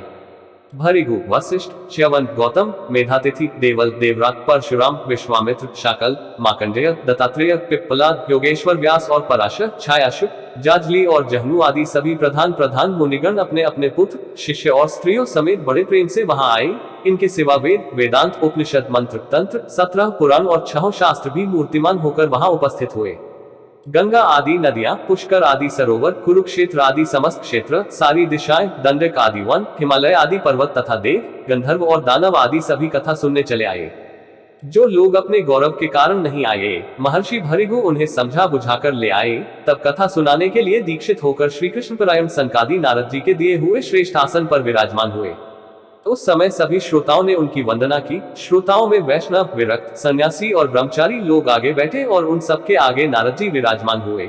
एक और ऋषिगण, एक और देवता, एक और वेद और उपनिषद आदि तथा एक और तीर्थ बैठे और दूसरी ओर स्त्रियां बैठी। उस समय सब और जय जयकार, नमस्कार और शंखों का शब्द होने लगा और अबीर गुलाल, खील एवं फूलों की खूब वर्षा होने लगी। कोई कोई देवश्रेष्ठ तो विमानों पर चढ़कर वहां बैठे हुए सब लोगों पर कल्पवृक्ष के पुष्पों की वर्षा करने लगे। सूत जी कहते हैं, इस प्रकार पूजा समाप्त होने पर जब सब लोग एकाग्रचित हो गए, तब सनकादि ऋषि महात्मा नारद को श्रीमद् भागवत का महात्म्य स्पष्ट करके सुनाने लगे। सनकादि ने कहा, अब हम आपको इस भागवत शास्त्र की महिमा सुनाते हैं। इसके श्रवण मात्र से मुक्ति हाथ लग जाती है। श्रीमद् भागवत की कथा का सदा सर्वदा सेवन आस्वादन करना चाहिए। इसके श्रवण मात्र से श्रीहरि हृदय में आ विराजते हैं। इस ग्रंथ में 18,000 श्लोक और 12 स्कंद हैं तथा श्री शुकदेव और राजा परीक्षित का संवाद है। आप यह भागवत शास्त्र ध्यान देकर सुनिए। यह जीव तभी तक अज्ञानवश इस संसार चक्र में भटकता है, जब तक क्षण भर के लिए भी कानों में इस शुक शास्त्र की कथा नहीं पड़ती। बहुत से शास्त्र और पुराण सुनने से क्या लाभ है, इससे तो व्यर्थ का भ्रम बढ़ता है। मुक्ति देने के लिए तो एकमात्र भागवत शास्त्र ही गरज रहा है। जिस घर में नित्य प्रति श्रीमद् भागवत की कथा होती है, वह तीर्थरूप हो जाता है और जो लोग उसमें रहते हैं, उनके सारे पाप नष्ट हो जाते हैं। हजारों अश्वमेध और सैकड़ों वाजपेयी यज्ञ इस शुक शास्त्र की कथा का 16वां अंश भी नहीं हो सकते। तपोधनो, जब तक लोग अच्छी तरह श्रीमद् भागवत का श्रवण नहीं करते, तभी तक उनके शरीर में पाप निवास करते हैं। फल की दृष्टि से इस शुक शास्त्र कथा की समता गंगा, गया, काशी, पुष्कर या प्रयाग कोई तीर्थ भी नहीं कर सकता। यदि आपको परम गति की इच्छा है तो अपने मुख से ही श्रीमद् भागवत के आधे अथवा चौथाई श्लोक का भी नित्य नियम पूर्वक पाठ कीजिए। ओमकार, गायत्री, पुरुष सूक्त, तीनों वेद। श्रीमद् भागवत। ओम नमो भगवते वासुदेव। यह द्वादशाक्षर मंत्र 12 मूर्तियों वाले सूर्य भगवान, प्रयाग, संवत्सर रूप काल, ब्राह्मण, अग्निहोत्र, गौ, द्वादशी तिथि, तुलसी, वसंत ऋतु और भगवान पुरुषोत्तम, इन सब में बुद्धिमान लोग वस्तुतः कोई अंतर नहीं मानते। जो पुरुष अहनिश अर्थ सहित श्रीमद् भागवत शास्त्र का पाठ करता है, उसके करोड़ों जन्मों का पाप नष्ट हो जाता है, इसमें तनिक भी संदेह नहीं है। जो पुरुष नित्य प्रति भागवत का आधा या चौथाई श्लोक भी पता है, उसे राजसूय और अश्वमेध यज्ञों का फल मिलता है। नित्य भागवत का पाठ करना, भगवान का चिंतन करना, तुलसी को सींचना और गौ की सेवा करना, ये चारों समान है। जो पुरुष अंत समय में श्रीमद् भागवत का वाक्य सुन लेता है, उन पर प्रसन्न होकर भगवान उसे वैकुंठ धाम देते हैं। जो पुरुष इसे सोने के सिंहासन पर रखकर विष्णु भक्त को दान करता है, वह अवश्य ही भगवान का सायुज्य प्राप्त करता है। जिस दुष्ट ने अपनी सारी आयु में चित्त को एकाग्र करके श्रीमद् भागवतामृत का थोड़ा सा भी रसास्वादन नहीं किया, उसने तो अपना सारा जन्म चांडाल और गधे के समान व्यर्थ ही गवा दिया। वह तो अपनी माता को प्रसव पीड़ा पहुंचाने के लिए ही उत्पन्न हुआ। जिसने इस शुक शास्त्र के थोड़े से भी वचन नहीं सुने, वह पापात्मा तो जीता हुआ ही मुर्दे के समान है। पृथ्वी के भार स्वरूप उस पशु तुल्य मनुष्य को धिक्कार है। यो स्वर्ग लोक में देवताओं में प्रधान इंद्रादि कहा करते हैं, संसार में श्रीमद् भागवत की कथा का मिलना अवश्य ही कठिन है। जब करोड़ों जन्मों का पुण्य होता है, तभी इसकी प्राप्त होती है। नारद जी, आप बड़े ही बुद्धिमान और योगनिधि हैं। आप प्रयत्न पूर्वक कथा का श्रवण कीजिए। इसे सुनने के लिए दिनों का कोई नियम नहीं है। इसे तो सर्वदा ही सुनना अच्छा है। इसे सत्यभाषण और ब्रह्मचर्य पालन पूर्वक सर्वदा ही सुनना ही श्रेष्ठ माना गया है, किंतु कलियुग में ऐसा होना कठिन है। इसलिए इसकी शुकदेव जी ने जो विशेष विधि बताई है, वह जान लेनी चाहिए। कलियुग में बहुत दिनों तक चित्त की वृत्तियों को वश में रखना, नियमों में बंधे रहना और किसी पुण्य कार्य के लिए दीक्षित रहना कठिन है।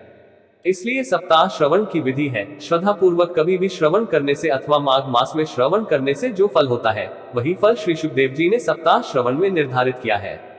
मन के असंयम, रोगों की बहुलता और आयु की अल्पता के कारण तथा कलियुग में अनेकों दोषों की संभावना से ही सप्ताह श्रवण का विधान किया गया है। जो फल तप, योग और समाधि से भी प्राप्त नहीं हो सकता, वह सर्वांग रूप में सप्ताह श्रवण से सहज में ही मिल जाता है। सप्ताह श्रवण यज्ञ से बढ़कर है, व्रत से बढ़कर है, तप से कहीं बढ़कर है, तीर्थ सेवन से तो सदा ही बड़ा है, योग से बढ़कर है, यहाँ तक कि ध्यान और ज्ञान से भी बढ़कर है। अजी, इसकी विशेषता का कहां तक वर्णन करें, यह तो सभी से बढ़ चढ़कर है। शंकर जी ने पूछा, सूत जी, यह तो आपने बड़े आश्चर्य की बात कही। अवश्य ही यह भागवत पुराण योगवेता ब्रह्मा जी के भी आदिकारण श्री नारायण का निरूपण करता है, परंतु यह मोक्ष की प्राप्ति में ज्ञान आदि सभी साधनों का तिरस्कार करके इस युग में उनसे भी कैसे बढ़ गया। सूत जी ने कहा, शंकर जी, जब भगवान श्री कृष्ण इस धराधाम को छोड़कर अपने नित्यधाम को जाने लगे, तब उनके मुखारविंद से एकादश स्कंध का ज्ञानोपदेश सुनकर भी उद्धव जी ने पूछा। उद्धव जी बोले, गोविंद, अब आप तो अपने भक्तों का कार्य करके परमधाम को पधारना चाहते हैं, किंतु मेरे मन में एक बड़ी चिंता है, उसे सुनकर आप मुझे शांत कीजिए। अब घोर कलिकाल आया ही समझिए, इसलिए संसार में फिर अनेकों दुष्ट प्रकट हो जाएंगे। उनके संसर्ग से जब अनेकों सत्पुरुष भी उग्र प्रकृति के हो जाएंगे, तब उनके भर से दबकर यह गौरूपिणी पृथ्वी किसकी शरण में जाएगी। कमल नयन, मुझे तो आपको छोड़कर इसकी रक्षा करने वाला कोई दूसरा दिखाई नहीं देता, इसलिए भक्तवत्सल आप साधुओं पर कृपा करके यहाँ से मत जाइए। भगवान, आपने निराकार और चिन्मात्र होकर भी भक्तों के लिए ही तो यह सगुण रूप धारण किया है, फिर भला आपका वियोग होने पर वे भक्तजन पृथ्वी पर कैसे रह सकेंगे। निर्गुणोपासना में तो बड़ा कष्ट है, इसलिए कुछ और विचार कीजिए। कलियुग में बहुत दिनों तक चित्त की वृत्तियों को वश में रखना, नियमों में बंधे रहना और किसी पुण्य कार्य के लिए दीक्षित रहना कठिन है। इसलिए सप्ताह श्रवण की विधि है। श्रद्धा पूर्वक कभी भी श्रवण करने से अथवा माघ मास में श्रवण करने से जो फल होता है, वही फल श्री शुकदेव जी ने सप्ताह श्रवण में निर्धारित किया है। मन के असंयम, रोगों की बहुलता और आयु की अल्पता के कारण तथा कलियुग में अनेकों दोषों की संभावना से ही सप्ताह श्रवण का विधान किया गया है। जो फल तप, योग और समाधि से भी प्राप्त नहीं हो सकता, वह सर्वांग रूप में सप्ताह श्रवण से सहज में ही मिल जाता है।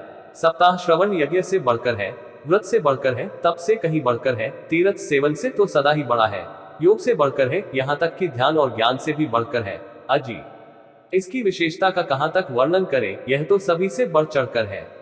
शंकर जी ने पूछा, सूत जी, यह तो आपने बड़े आश्चर्य की बात कही। अवश्य ही यह भागवत पुराण योगवेता ब्रह्मा जी के भी आदिकारण श्री नारायण का निरूपण करता है, परंतु यह मोक्ष की प्राप्ति में ज्ञान आदि सभी साधनों का तिरस्कार करके इस युग में उनसे भी कैसे बढ़ गया। सूत जी ने कहा, शंकर जी, जब भगवान श्री कृष्ण इस धराधाम को छोड़कर अपने नित्यधाम को जाने लगे, तब उनके मुखारविंद से एकादश स्कंध का ज्ञानोपदेश सुनकर भी उद्धव जी ने पूछा।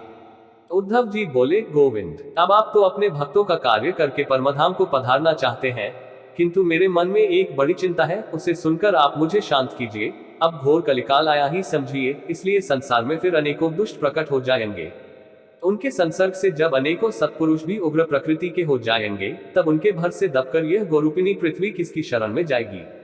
कमल नयन, मुझे तो आपको छोड़कर इसकी रक्षा करने वाला कोई दूसरा दिखाई नहीं देता, इसलिए भक्तवत्सल आप साधुओं पर कृपा करके यहाँ से मत जाइए। भगवान, आपने निराकार और चिन्मात्र होकर भी भक्तों के लिए ही तो यह सगुण रूप धारण किया है, फिर भला आपका वियोग होने पर वे भक्तजन पृथ्वी पर कैसे रह सकेंगे। निर्गुणोपासना में तो बड़ा कष्ट है, इसलिए कुछ और विचार कीजिए।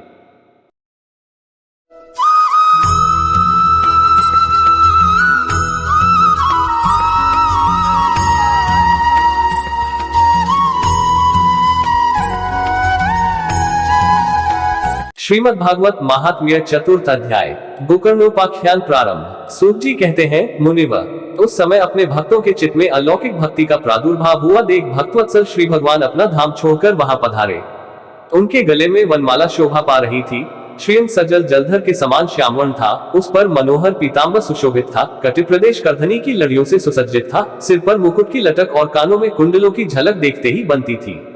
वे त्रिभंग ललित भाव से खड़े हुए चित्त को चुराए लेते थे। वक्षस्थल पर कौस्तुभमणि दमक रही थी, सारा श्रीअंग हरिचंदन से चर्चित था। उस रूप की शोभा क्या कहें, उसने तो मानो करोड़ों कामदेवों की रूप माधुरी छीन ली थी। वे परमानंद चिन्मूर्ति मधुराति मधुर मुरलीधर ऐसी अनुपम छवि से अपने भक्तों के निर्मल चित्तों में आविर्भूत हुए। भगवान के नित्य लोक निवासी लीला परिकर उद्धवादि वहां गुप्त रूप से उस कथा को सुनने के लिए आए हुए थे।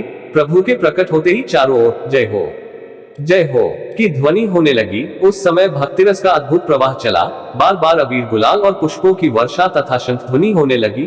उस सभा में जो लोग बैठे थे, उन्हें अपने देह, गेह और आत्मा की भी कोई सुधि न रही। उनकी ऐसी तन्मयता देखकर नारद जी कहने लगे, मुनीश्वरगण, आज सप्ताह श्रवण की मैंने यह बड़ी ही अलौकिक महिमा देखी। यहाँ तो जो बड़े मूर्ख, दुष्ट और पशु पक्षी भी हैं, वे सभी अत्यंत निष्पाप हो गए हैं। अतः इसमें संदेह नहीं कि कलिकाल में चित्त की शुद्धि के लिए इस भागवत कथा के समान मर्त्यलोक में पाप पुंज का नाश करने वाला कोई दूसरा पवित्र साधन नहीं है। मुनिवर, आप लोग बड़े कृपालु हैं। आपने संसार के कल्याण का विचार करके यह बिल्कुल निराला ही मार्ग निकाला है। आप कृपया यह तो बताइए कि इस कथा रूप सप्ताह यज्ञ के द्वारा संसार में कौन कौन लोग पवित्र हो जाते हैं।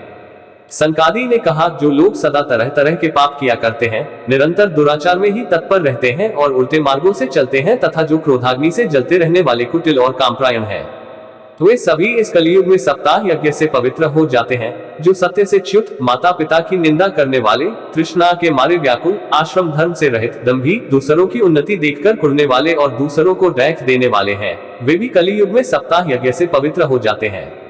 जो महिरापन, ब्रह्महत्या, सुवर्ण की चोरी, गुरु स्त्री गमन और विश्वासघात, ये 5 महापाप करने वाले, छल छाड़म परायण, क्रूर, पिशाचों के समान निर्दयी, ब्राह्मणों के धन से पुष्ट होने वाले और व्यभिचारी हैं, वे भी कलयुग में सप्ताह यज्ञ से पवित्र हो जाते हैं। जो दुष्ट आग्रह पूर्वक सर्वदा मन, वाणी या शरीर से पाप करते रहते हैं, दूसरे के धन से ही पुष्ट होते हैं तथा मलिन मन और दुष्ट हृदय वाले हैं, वे भी कलयुग में सप्ताह यज्ञ से पवित्र हो जाते हैं। नारद जी, अब हम तुम्हें इस विषय में एक प्राचीन इतिहास सुनाते हैं, उसके सुनने से ही सब पाप नष्ट हो जाते हैं। पूर्व काल में तुंगभद्रा नदी के तट पर एक अनुपम नगर बसा हुआ था। वहां सभी वर्णों के लोग अपने अपने धर्मों का आचरण करते हुए सत्य और सत्कर्मों में तत्पर रहते थे। उस नगर में समस्त वेदों का विशेषज्ञ और श्रौत स्मायित कर्मों में निपुण एक आत्मदेव नामक ब्राह्मण रहता था। वह साक्षात दूसरे सूर्य के समान तेजस्वी था। वह धनी होने पर भी भिक्षाजीवी था। उसकी प्यारी पत्नी धुंधली, कुलीन एवं सुंदरी होने पर भी सदा अपने बात पर अड़ जाने वाली थी। उसे लोगों की बात करने में सुख मिलता था। स्वभाव था क्रूर, प्रायः कुछ न कुछ बकवाद करती रहती थी। गृह कार्य में निपुण थी, कृपण थी और थी झगड़ालू भी। इस प्रकार ब्राह्मण दंपति प्रेम से अपने घर में रहते और विहार करते थे। उनके पास अर्थ और भोग विलास की सामग्री बहुत थी। घर द्वारा भी सुंदर थे, परंतु उससे उन्हें सुख नहीं था।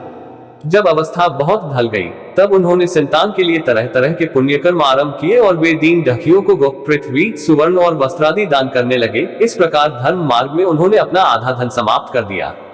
तो भी उन्हें पुत्र या पुत्री किसी का भी सुख देखने को न मिला। इसलिए अब वह ब्राह्मण बहुत ही चिंतातुर रहने लगा। एक दिन वह ब्राह्मण देवता बहुत दुखी होकर घर से निकलकर वन को चल दिया। दोपहर के समय उसे प्यास लगी, इसलिए वह एक तालाब पर आया। संतान के अभाव के दैख ने उसके शरीर को बहुत सुखा दिया था, इसलिए थक जाने के कारण जल पीकर वह वहीं बैठ गया। 2 घड़ी बीतने पर वहां एक सन्यासी महात्मा आए। जब ब्राह्मण देवता ने देखा कि वे जल पी चुके हैं, तब वह उनके पास गया और चरणों में नमस्कार करने के बाद सामने खड़े होकर लंबी लंबी सांसें लेने लगा। ब्राह्मण ने कहा, महाराज, मैं अपने पूर्वजन्म के पापों से संचित दैख का क्या वर्णन करूं। अब मेरे पितर मेरे द्वारा दी हुई जलांजलि के जल को अपनी चिंताजनित सांस से कुछ गर्म करके पीते हैं। देवता और ब्राह्मण मेरा दिया हुआ प्रसन्न मन से स्वीकार नहीं करते। संतान के लिए मैं इतना दुखी हो गया हूँ कि मुझे अब सूना ही सूना दिखाई देता है। मैं प्राण त्यागने के लिए यहाँ आया हूँ। संतानहीन जीवन को धिक्कार है, संतानहीन ग्रह को धिक्कार है, संतानहीन धन को धिक्कार है और संतानहीन कुल को धिक्कार है। मैं गाय पालता हूँ, वह भी सर्वथा बांझ हो जाती है। जो पेड़ लगाता हूँ, उस पर भी फल फूल नहीं लगते। मेरे घर में जो फल आता है, वह भी बहुत जल्दी सड़ जाता है। जब मैं ऐसा भागा और पुत्रहीन हूँ, तब फिर इस जीवन को ही रखकर मुझे क्या करना है। यूं कहकर वह ब्राह्मण दैख से व्याकुल हो उन सन्यासी महात्मा के पास फूट फूट कर रोने लगा। तब उन यतिवर के हृदय में बड़ी करुणा उत्पन्न हुई। वे योगनिष्ठ थे। उन्होंने उसके ललाट की रेखाएं देखकर सारा वृतांत जान लिया और फिर उसे विस्तार पूर्वक कहने लगे। सन्यासी ने कहा, ब्राह्मण देवता, इस प्रजा प्राप्ति का मोह त्याग दो। कर्म की गति प्रबल है, विवेक का आश्रय लेकर संसार की वासना छोड़ दो। विप्रवर, सुनो, मैंने इस समय तुम्हारा प्रारब्ध देखकर निश्चय किया है कि 7 जन्म तक तुम्हारे कोई संतान किसी प्रकार नहीं हो सकती। पूर्व काल में राजा सगर एवं अंत को संतान के कारण दैख भोगना पड़ा था। ब्राह्मण, अब तुम कुटुंब की आशा छोड़ दो, संन्यास में ही सब प्रकार का सुख है। ब्राह्मण ने कहा, महात्मा जी, विवेक से मेरा क्या होगा। मुझे तो बलपूर्वक पुत्र दीजिए, नहीं तो मैं आपके सामने ही शोकमूर्छित होकर अपने प्राण त्यागता हूँ। जिसमें पुत्र स्त्री आदि का सुख नहीं है, ऐसा संन्यास तो सर्वथा नीरसी है। लोक में सरस तो पुत्र पौत्रादि से भरा पूरा गृहस्थाश्रम ही है।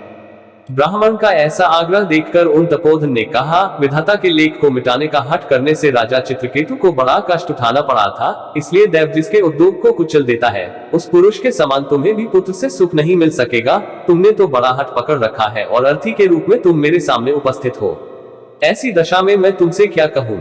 जब महात्मा जी ने देखा कि यह किसी प्रकार अपना आग्रह नहीं छोड़ता, तब उन्होंने उसे एक फल देकर कहा, इसे तुम अपनी पत्नी को खिला देना। इससे उसके एक पुत्र होगा। तुम्हारी स्त्री को 1 साल तक सत्य, शौच, दया, दान और एक समय एक ही अन्न खाने का नियम रखना चाहिए। यदि वह ऐसा करेगी तो बालक बहुत शुद्ध स्वभाव वाला होगा। यूं कहकर वे योगीराज चले गए और ब्राह्मण अपने घर लौट आया। वहां आकर उसने वो फल अपनी स्त्री के हाथ में दे दिया और स्वयं कहीं चला गया। उसकी स्त्री तो कुटिल स्वभाव की थी ही।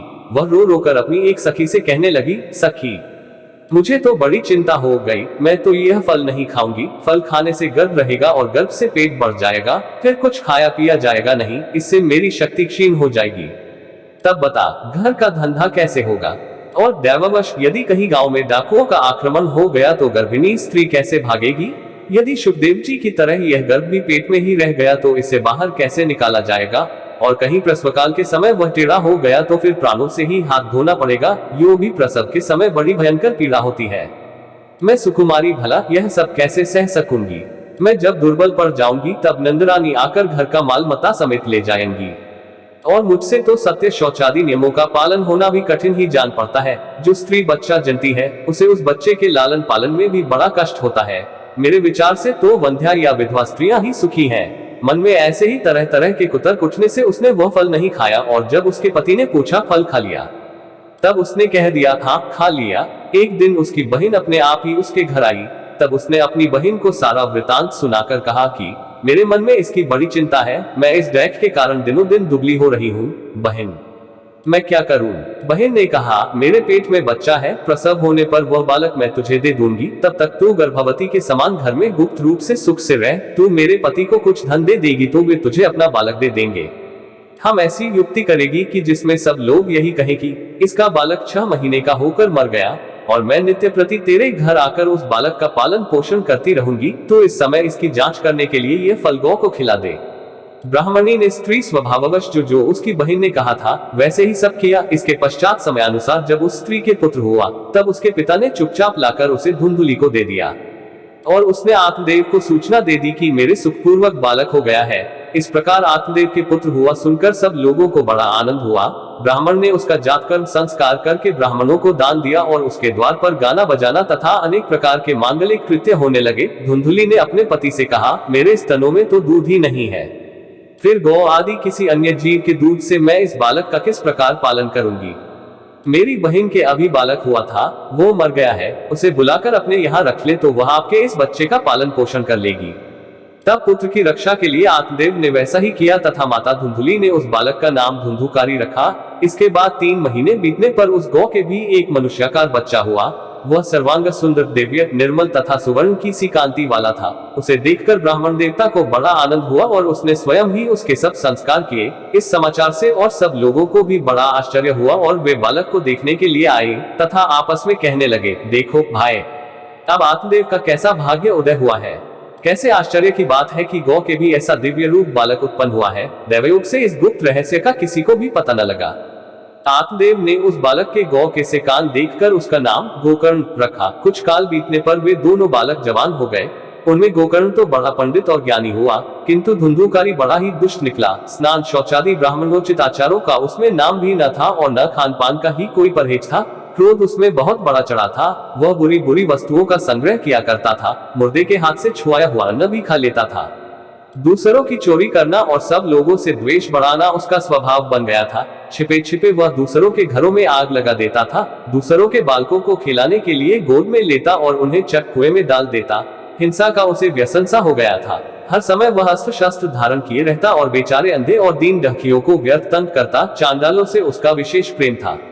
बस हाथ में फंदा लिए कुत्तों की टोली के साथ शिकार की टोह में घूमता रहता। वेश्याओं के जाल में फंसकर उसने अपने पिता की सारी संपत्ति नष्ट कर दी। एक दिन माता पिता को मार पीट कर घर के सब बर्तन भानरे उठा ले गया। इस प्रकार जब सारी संपत्ति स्वाहा हो गई तब उसका कृपण पिता फूट फूट कर रोने लगा और बोला, इससे तो इसकी माँ का बांझ रहना ही अच्छा था। कुपुत्र तो बड़ा ही डहकदाई होता है। अब मैं कहाँ रहूं, कहाँ जाऊं? मेरे इस संकट को कौन काटेगा? हाय, मेरे ऊपर तो बड़ी विपत्ति आ पड़ी है। इस डैक के कारण अवश्य मुझे एक दिन प्राण छोड़ने पड़ेंगे।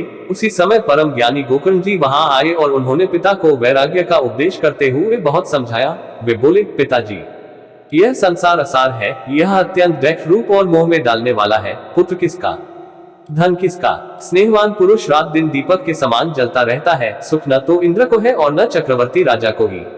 सुख है तो केवल विरक्त एकांतजीवी मुनि को। यह मेरा पुत्र है, इस अज्ञान को छोड़ दीजिए। मोह से नरक की प्राप्ति होती है।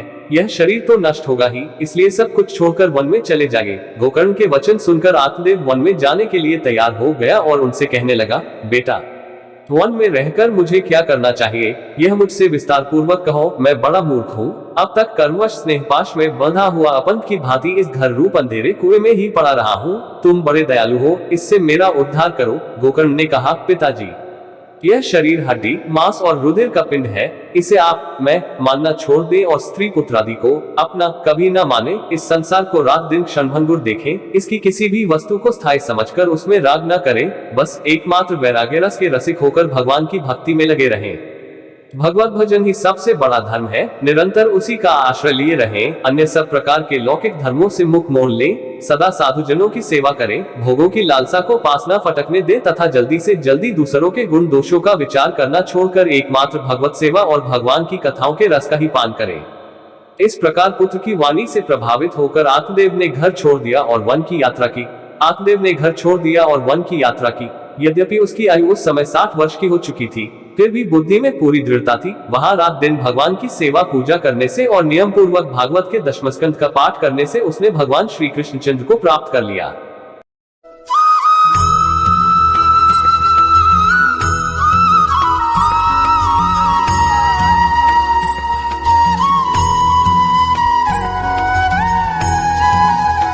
श्रीमद् भागवत महात्म्य पंचम अध्याय। धुंधुकारी को प्रेत्योनि की प्राप्ति और उससे उद्धार। सूत जी कहते हैं, शंकर जी, पिता के वन चले जाने पर एक दिन धुंधकारी ने अपनी माता को बहुत पीटा और कहा, बता धन कहाँ रखा है, नहीं तो अभी तेरी लुआठी जलती लकड़ी से खबर लूंगा। उसकी इस धमकी से डरकर और पुत्र के उपद्रवों से ढकी होकर वह रात्रि के समय कुएं में जा गिरी और इसी से उसकी मृत्यु हो गई। योगनिष्ठ गोकर्ण जी तीर्थयात्रा के लिए निकले गए। उन्हें इन घटनाओं से कोई सुख या दैख नहीं होता था, क्योंकि उनका न कोई मित्र था न शत्रु। धुंधकारी 5 वेश्याओं के साथ घर में रहने लगा। उनके लिए भोग सामग्री जुटाने की चिंता ने उसकी नष्ट कर दी और वह नाना प्रकार के अत्यंत क्रूर कर्म करने लगा। एक दिन उन कुलटाओं ने उससे बहुत से गहने मांगे। वह तो काम से अंधा हो रहा था। मौत की उसे कभी याद नहीं आती थी। बस उन्हें जुटाने के लिए वह घर से निकल पड़ा। वह जहां तहां से बहुत सा धन चुराकर घर लौट आया तथा उन्हें कुछ सुंदर वस्त्र और आभूषण लाकर दिए। चोरी का बहुत माल देखकर रात्रि के समय स्त्रियों ने विचार किया कि यह नित्य ही चोरी करता है, इसलिए इसे किसी दिन अवश्य राजा पकड़ लेगा। राजा यह सारा धन छीनकर इसे निश्चय ही प्राणदंड देगा। जब एक दिन इसे मरना ही है, तब हम ही धन की रक्षा के लिए गुप्त रूप से इसको क्यों न मार डाले। इसे मारकर हम इसका माल मता लेकर जहाँ कहीं चली जाएंगी। ऐसा निश्चय कर उन्होंने सोए हुए धुंधुकारी को रस्सियों से कस दिया और उसके गले में फांसी लगाकर उसे मारने का प्रयत्न किया। इससे जब वह जल्दी न मरा तो उन्हें बड़ी चिंता हुई। तब उन्होंने उसके मुख पर बहुत से दहकते अंगारे डाले। इससे वह अग्नि की लपटों से बहुत छटपटाकर मर गया। उन्होंने उसके शरीर को एक गड्ढे में डालकर गाड़ दिया। सच है, स्त्रियां प्रायः बड़ी दुस्साहसी होती हैं। उनके इस कृत्य का किसी को भी पता न चला। लोगों के पूछने पर कह देती थी कि हमारे प्रियतम पैसे के लोभ से अब की बार कहीं दूर चले गए हैं, इसी वर्ष के अंदर लौट आएंगे। बुद्धिमान पुरुष को दुष्टा स्त्रियों का कभी विश्वास न करना चाहिए। जो मूर्ख इनका विश्वास करता है उसे ढकी होना पड़ता है। इनकी वाणी तो अमृत के समान कामियों के हृदय में रस का संचार करती है, किंतु हृदय छुरे की धार के समान तीक्ष्ण होता है। भला इन स्त्रियों का कौन प्यारा है। वे कुलटाएं धुंधकारी की सारी संपत्ति समेटकर वहां से चंपत हो गई। उनके ऐसे न जाने कितने पति थे और धुंधकारी अपने कुकर्मों के कारण भयंकर प्रेत हुआ। वह बवंडर के रूप में सर्वदा 10 दिशाओं में भटकता रहता था तथा शीत घाम से संतप्त और भूख प्यास से व्याकुल होने के कारण हादैव चिल्लाता रहता था, परंतु उसे कहीं भी कोई आश्रय न मिला। कुछ काल बीतने पर गोकर्ण ने भी लोगों के मुख से धुंधकारी की मृत्यु का समाचार सुना। तब उसे अनाथ समझकर उन्होंने उसका गयाजी में श्राद्ध किया और भी जहां जहां वे जाते थे उसका श्राद्ध अवश्य करते थे। इस प्रकार घूमते घूमते गोकर्ण जी अपने नगर में आए और रात्रि के समय दूसरों की दृष्टि से बचकर सीधे अपने घर के आंगन में सोने के लिए पहुंचे। वहां अपने भाई को सोया देख आधी रात के समय धुंधकारी ने अपना बड़ा विकट रूप दिखाया। वह कभी भेड़ा, कभी हाथी, कभी भैंसा, कभी इंद्र और कभी अग्नि का रूप धारण करता। अंत में वह मनुष्य के आकार में प्रकट हुआ। ये विपरीत अवस्थाएं देखकर गोकर्ण ने निश्चय किया कि यह कोई दुर्गति को प्राप्त हुआ जीव है। तब उन्होंने उससे धैर्यपूर्वक पूछा। गोकर्ण ने कहा, तू कौन है? रात्रि के समय ऐसे भयानक रूप क्यों दिखा रहा है? तेरी यह दशा कैसे हुई? हमें बता तो सही, तू प्रेत है, पिशाच है अथवा कोई राक्षस है? सूत जी कहते हैं, गोकर्ण के इस प्रकार पूछने पर वह बार बार जोर जोर से रोने लगा। उसमें बोलने की शक्ति नहीं थी, इसलिए उसने केवल संकेत मात्र किया। तब गोकर्ण ने अंजलि में जल लेकर उसे अभिमंत्रित करके उस पर छिड़का। इससे उसके पापों का कुछ शमन हुआ और वह इस प्रकार कहने लगा, प्रेत बोला, मैं तुम्हारा भाई हूँ, मेरा नाम है धुंधकारी, मैंने अपने ही दोष से अपना ब्राह्मणत्व नष्ट कर दिया, मेरे कुकर्मों की गिनती नहीं की जा सकती, मैं तो महान अज्ञान में चक्कर काट रहा था, इसी से मैंने लोगों की बड़ी हिंसा की, अंत में कुलटा स्त्रियों ने मुझे तड़पा तड़पा कर मार डाला, इसी से अब प्रेत्योनि में पड़कर यह दुर्दशा भोग रहा हूँ। अब दैववश कर्मफल का उदय होने से मैं केवल वायु भक्षण करके जी रहा हूँ। भाई, तुम दया के समुद्र हो, अब किसी प्रकार जल्दी ही मुझे इस योनि से छुड़ाओ। गोकर्ण ने धुंधकारी की सारी बातें सुनी और तब उससे बोले। गोकर्ण ने कहा, भाई, मुझे इस बात का बड़ा आश्चर्य है, मैंने तुम्हारे लिए विधि पूर्वक गयाजी में पिंडदान किया, फिर भी तुम प्रेत्योनि से मुक्त कैसे नहीं हुए? यदि गया श्राद्ध से भी तुम्हारी मुक्ति नहीं हुई, तब इसका और कोई उपाय ही नहीं है। अच्छा, तुम सब बात खोलकर कहो, मुझे अब क्या करना चाहिए? प्रेत ने कहा, मेरी मुक्ति सैकड़ों गया श्राद्ध करने से भी नहीं हो सकती, अब तो तुम इसका कोई और उपाय सोचो। प्रेत की यह बात सुनकर गोकर्ण को बड़ा आश्चर्य हुआ। वे कहने लगे, यदि सैकड़ों गया श्राद्धों से भी तुम्हारी मुक्ति नहीं हो सकती, तब तो तुम्हारी मुक्ति असंभव ही है। अच्छा, अभी तो तुम निर्भय होकर अपने स्थान पर रहो, मैं विचार करके तुम्हारी मुक्ति के लिए कोई दूसरा उपाय करूंगा। गोकर्ण की आज्ञा पाकर धुंधकारी वहां से अपने स्थान पर चला आया। इधर गोकर्ण ने रात भर विचार किया, तब भी उन्हें कोई उपाय नहीं सूझा। प्रातःकाल उनको आया देख लोग प्रेम से उनसे मिलने आए। तब गोकर्ण ने रात में जो कुछ जिस प्रकार हुआ था वह सब उन्हें सुना दिया। उनमें जो लोग विद्वान, योगनिष्ठ, ज्ञानी और वेद्य थे, उन्होंने भी अनेकों शास्त्रों को उलट पलट कर देखा, तो भी उसकी मुक्ति का कोई उपाय न मिला। तब सबने यही निश्चय किया कि इस विषय में सूर्य नारायण जो आज्ञा करे वही करना चाहिए। अतः गोकर्ण ने अपने तपोबल से सूर्य की गति को रोक दिया। उन्होंने स्तुति की, भगवान, आप सारे संसार के साक्षी हैं, मैं आपको नमस्कार करता हूँ, आप मुझे कृपा करके धुंधकारी की मुक्ति का साधन बताइए। गोकर्ण की यह प्रार्थना सुनकर सूर्यदेव ने दूर से ही स्पष्ट शब्दों में कहा, श्रीमद् भागवत से मुक्ति हो सकती है, इसलिए तुम उसका सप्ताह पारायण करो। सूर्य का यह धर्म वचन वहां सभी ने सुना। तब सबने यही कहा कि प्रयत्न पूर्वक यही करो, है भी यह साधन बहुत सरल। अतः गोकर्ण जी भी तदनुसार निश्चय करके कथा सुनाने के लिए तैयार हो गए। देश और गांव से अनेकों लोग कथा सुनने के लिए आए। बहुत से लंगड़े, लूले, अंधे, बूढ़े और मंदबुद्धि पुरुष भी अपने पापों की निवृत्ति के उद्देश्य से वहां आ पहुंचे। इस प्रकार वहां इतनी भीड़ हो गई कि उसे देखकर देवताओं को भी आश्चर्य होता था। जब गोकर्ण जी व्यास गद्दी पर बैठकर कथा करने लगे, तब वह प्रेत भी वहां आ पहुंचा और इधर उधर बैठने के लिए स्थान ढूंढने लगा। इतने में ही उसकी दृष्टि एक सीधे रखे हुए 7 गांठ के बांस पर पड़ी। उसी के नीचे के छिद्र में घुसकर वह कथा सुनने के लिए बैठ गया। वायु रूप होने के कारण वह बाहर कहीं बैठ नहीं सकता था, इसलिए बांस में घुस गया। गोकर्ण जी ने एक वैष्णव ब्राह्मण को मुख्य श्रोता बनाया और प्रथम स्कंद से ही स्पष्ट स्वर में कथा सुनानी आरंभ कर दी। सांझ काल में जब कथा को विश्राम दिया गया, तब एक बड़ी विचित्र बात हुई। वहां सभासदों के देखते देखते उस बांस की एक गांठ तरतर शब्द करती फट गई। इसी प्रकार दूसरे दिन सांझ काल में दूसरी गांठ फटी और तीसरे दिन उसी समय तीसरी। इस प्रकार 7 दिनों में 7 गांठों को फोड़कर धुंधकारी 12 स्कंधों के सुनने से पवित्र होकर प्रेत्योनि से मुक्त हो गया और दिव्य रूप धारण करके सबके सामने प्रकट हुआ। उसका मेघ के समान श्याम शरीर पीतांबर और तुलसी की मालाओं से सुशोभित था तथा सिर पर मनोहर मुकुट और कानों में कमनीय कुंडल झिलमिला रहे थे। उसने तुरंत अपने भाई गोकर्ण को प्रणाम करके कहा, भाई, तुमने कृपा करके मुझे प्रेत्योनि की यातनाओं से मुक्त कर दिया। यह प्रेत पीड़ा का नाश करने वाली श्रीमद् भागवत की कथा धन्य है तथा श्री कृष्णचंद्र के धाम की प्राप्ति कराने वाला इसका सप्ताह पारायण भी धन्य है। जब सप्ताह श्रवण का योग लगता है, तब सब पाप थर्रा उठते हैं कि अब यह भागवत की कथा जल्दी ही हमारा अंत कर देगी। जिस प्रकार आग गीली, सूखी, छोटी बड़ी सब तरह की लकड़ियों को जला डालती है, उसी प्रकार यह सप्ताह श्रवण मन, वचन और कर्म द्वारा किए हुए नए पुराने, छोटे बड़े सभी प्रकार के पापों को भस्म कर देता है। विद्वानों ने देवताओं की सभा में कहा है कि जो लोग इस भारतवर्ष में श्रीमद् भागवत की कथा नहीं सुनते, उनका जन्म वृथा ही है। भला मोह पूर्वक लालन पालन करके यदि इस अनित्य शरीर को हृष्ट पुष्ट और बलवान भी बना लिया, तो भी श्रीमद् भागवत की कथा सुने बिना इससे क्या लाभ हुआ? अस्थियां ही इस शरीर के आधार स्तंभ हैं। नस नाड़ी रूप रस्सियों से यह बंधा हुआ है। ऊपर से इस पर मांस और रक्त थोपकर इसे चर्म से बंध दिया गया है। इसके प्रत्येक अंग में दुर्गंध आती है, क्योंकि है तो यह मलमूत्र का भांड ही। वृद्धावस्था और शोक के कारण यह परिणाम में देखमय ही है। रोगों का तो घर ही ठहरा, यह निरंतर किसी न किसी कामना से पीड़ित रहता है। कभी इसकी तृप्ति नहीं होती। इसे धारण किए रहना भी एक भार ही है। इसके रोम रोम में दोष भरे हुए हैं और नष्ट होने में इसे एक क्षण भी नहीं लगता। अंत में यदि इसे गाड़ दिया जाता है तो इसके कीड़े बन जाते हैं। कोई पशु खा जाता है तो यह विष्ठा हो जाता है और अग्नि में जला दिया जाता है तो भस्म की ढेरी हो जाता है। ये तीन ही इसकी गतियां बताई गई हैं। ऐसे अस्थिर शरीर से मनुष्य अविनाशी फल देने वाला काम क्यों नहीं बना लेता? जो अन्न प्रातःकाल पकाया जाता है वह सांयकाल तक बिगड़ जाता है, फिर उसी के रस से पुष्ट हुए शरीर की नित्यता कैसी? इस लोक में सप्ताह श्रवण करने से भगवान की शीघ्र ही प्राप्ति हो सकती है। अतः सब प्रकार के दोषों की निवृत्ति के लिए एकमात्र यही साधन है। जो लोग भागवत की कथा से वंचित हैं, वे तो जल में बुदबुदे और जीवों में मच्छरों के समान केवल मरने के लिए ही पैदा होते हैं।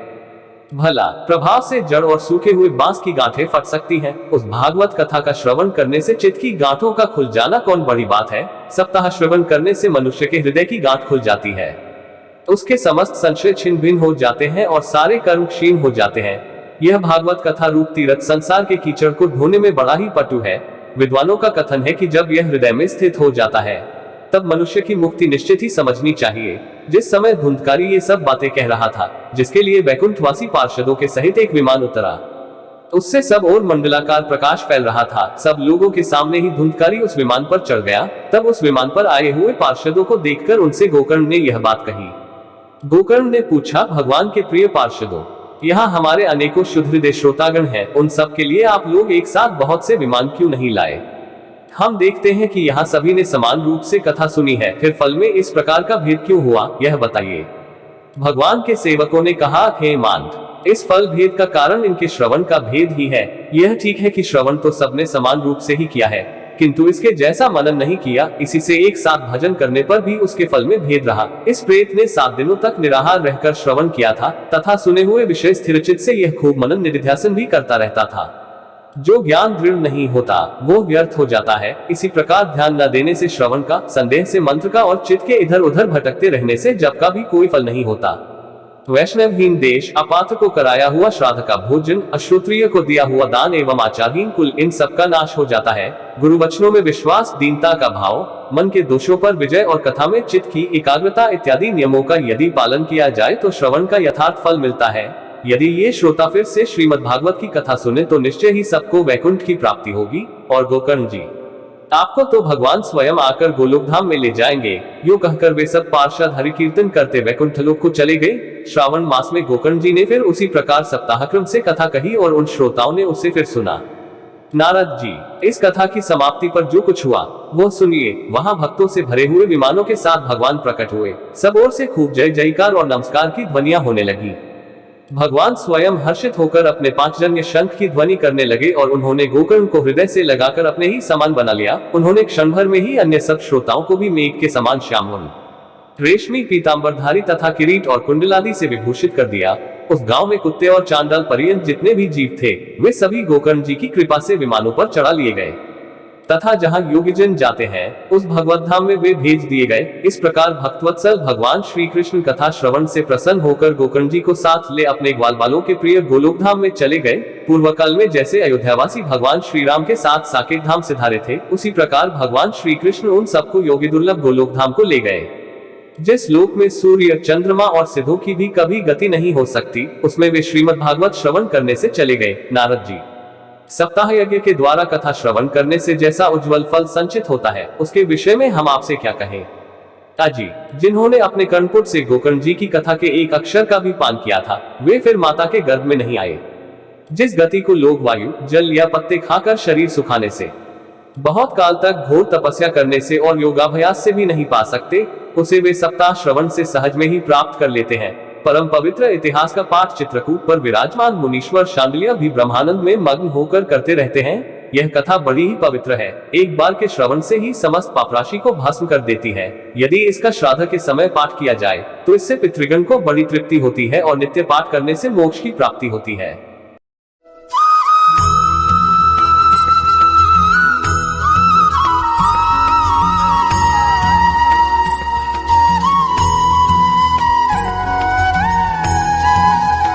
श्रीमद् भागवत महात्म्य, षष्ठ अध्याय, सप्ताह यज्ञ की विधि। श्री सनकादि जी कहते हैं, नारद जी, अब हम आपको सप्ताह श्रवण की विधि बताते हैं। यह विधि प्रायः लोगों की सहायता और धन से साध्य कही गई है। पहले तो यत्नपूर्वक ज्योतिषी को बुलाकर मुहूर्त पूछना चाहिए तथा विवाह के लिए जिस प्रकार धन का प्रबंध किया जाता है उस प्रकार ही धन की व्यवस्था इसके लिए करनी चाहिए। कथा आरंभ करने में भाद्रपद, आश्विन, कार्तिक, मार्गशीर्ष, आषाढ़ और श्रावण ये 6 महीने श्रोताओं के लिए मोक्ष की प्राप्ति के कारण है। देवर्षे इन महीनों में भी भद्रा, व्यतिपात आदि कुयोगों को सर्वथा त्याग देना चाहिए तथा दूसरे लोग जो उत्साही हो उन्हें अपना सहायक बना लेना चाहिए। फिर प्रयत्न करके देश देशांतरों में यह संवाद भेजना चाहिए कि यहाँ कथा होगी। सब लोगों को सपरिवार पधारना चाहिए। जो स्त्री और शूद्रादि भगवत कथा एवं संकीर्तन से दूर पड़ गए हैं उनको भी सूचना हो जाए, ऐसा प्रबंध करना चाहिए। देश देश में जो विरक्त वैष्णव और हरिकीर्तन के प्रेमी हो उनके पास निमंत्रण पत्र अवश्य भेजे। उसे लिखने की विधि इस प्रकार बताई गई है। महानुभावों, यहाँ 7 दिन तक सत्पुरुषों का बड़ा दुर्लभ समागम रहेगा और अपूर्व रसमयी श्रीमद्भागवत की कथा होगी। आप लोग भगवद रस के रसिक हैं, अतः श्री भागवतामृत का पान करने के लिए प्रेम पूर्वक शीघ्र ही पधारने की कृपा करें।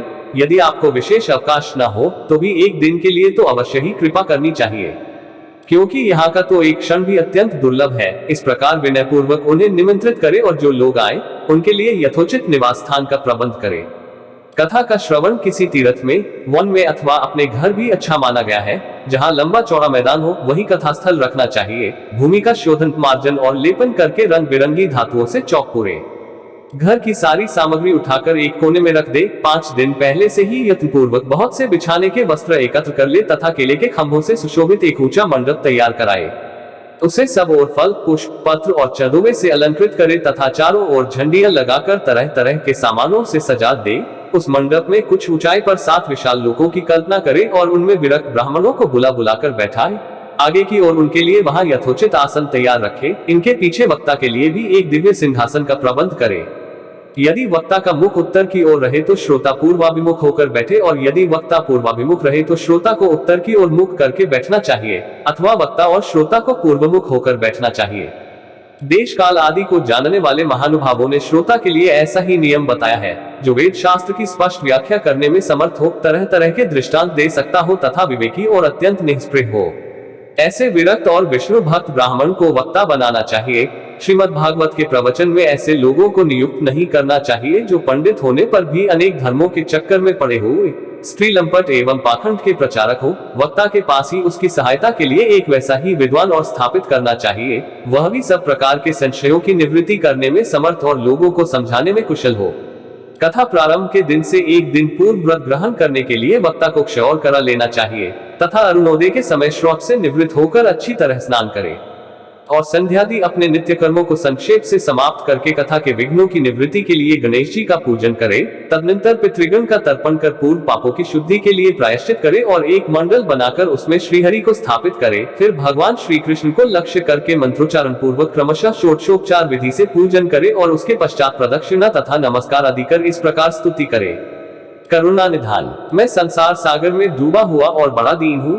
कर्मों के मोहरूपी ग्राह ने मुझे पकड़ रखा है। आप इस संसार सागर से मेरा उद्धार कीजिए।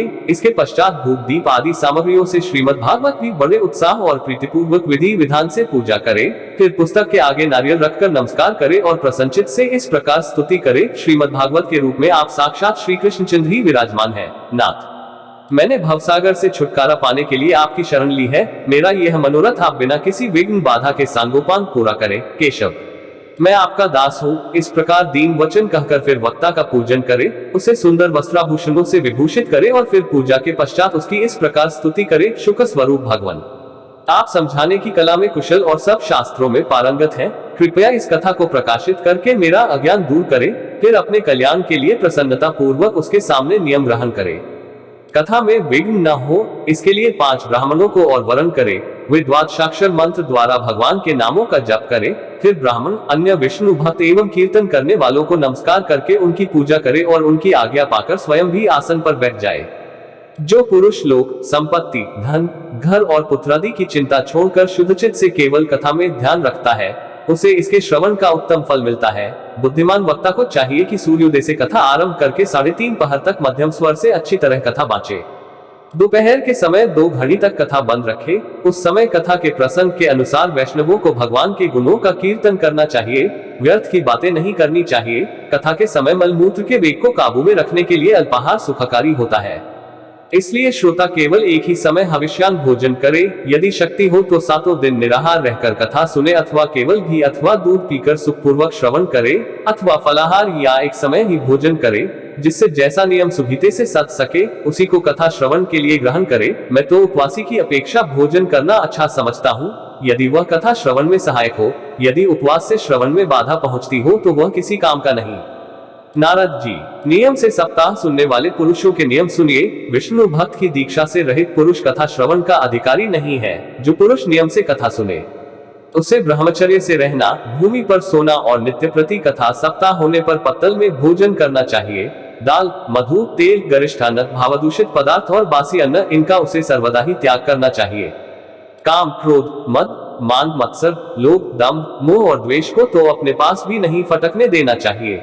वह वेद, वैष्णव, ब्राह्मण, गुरु, गोसेवक तथा स्त्री, राजा और महापुरुषों की निंदा से भी बचे।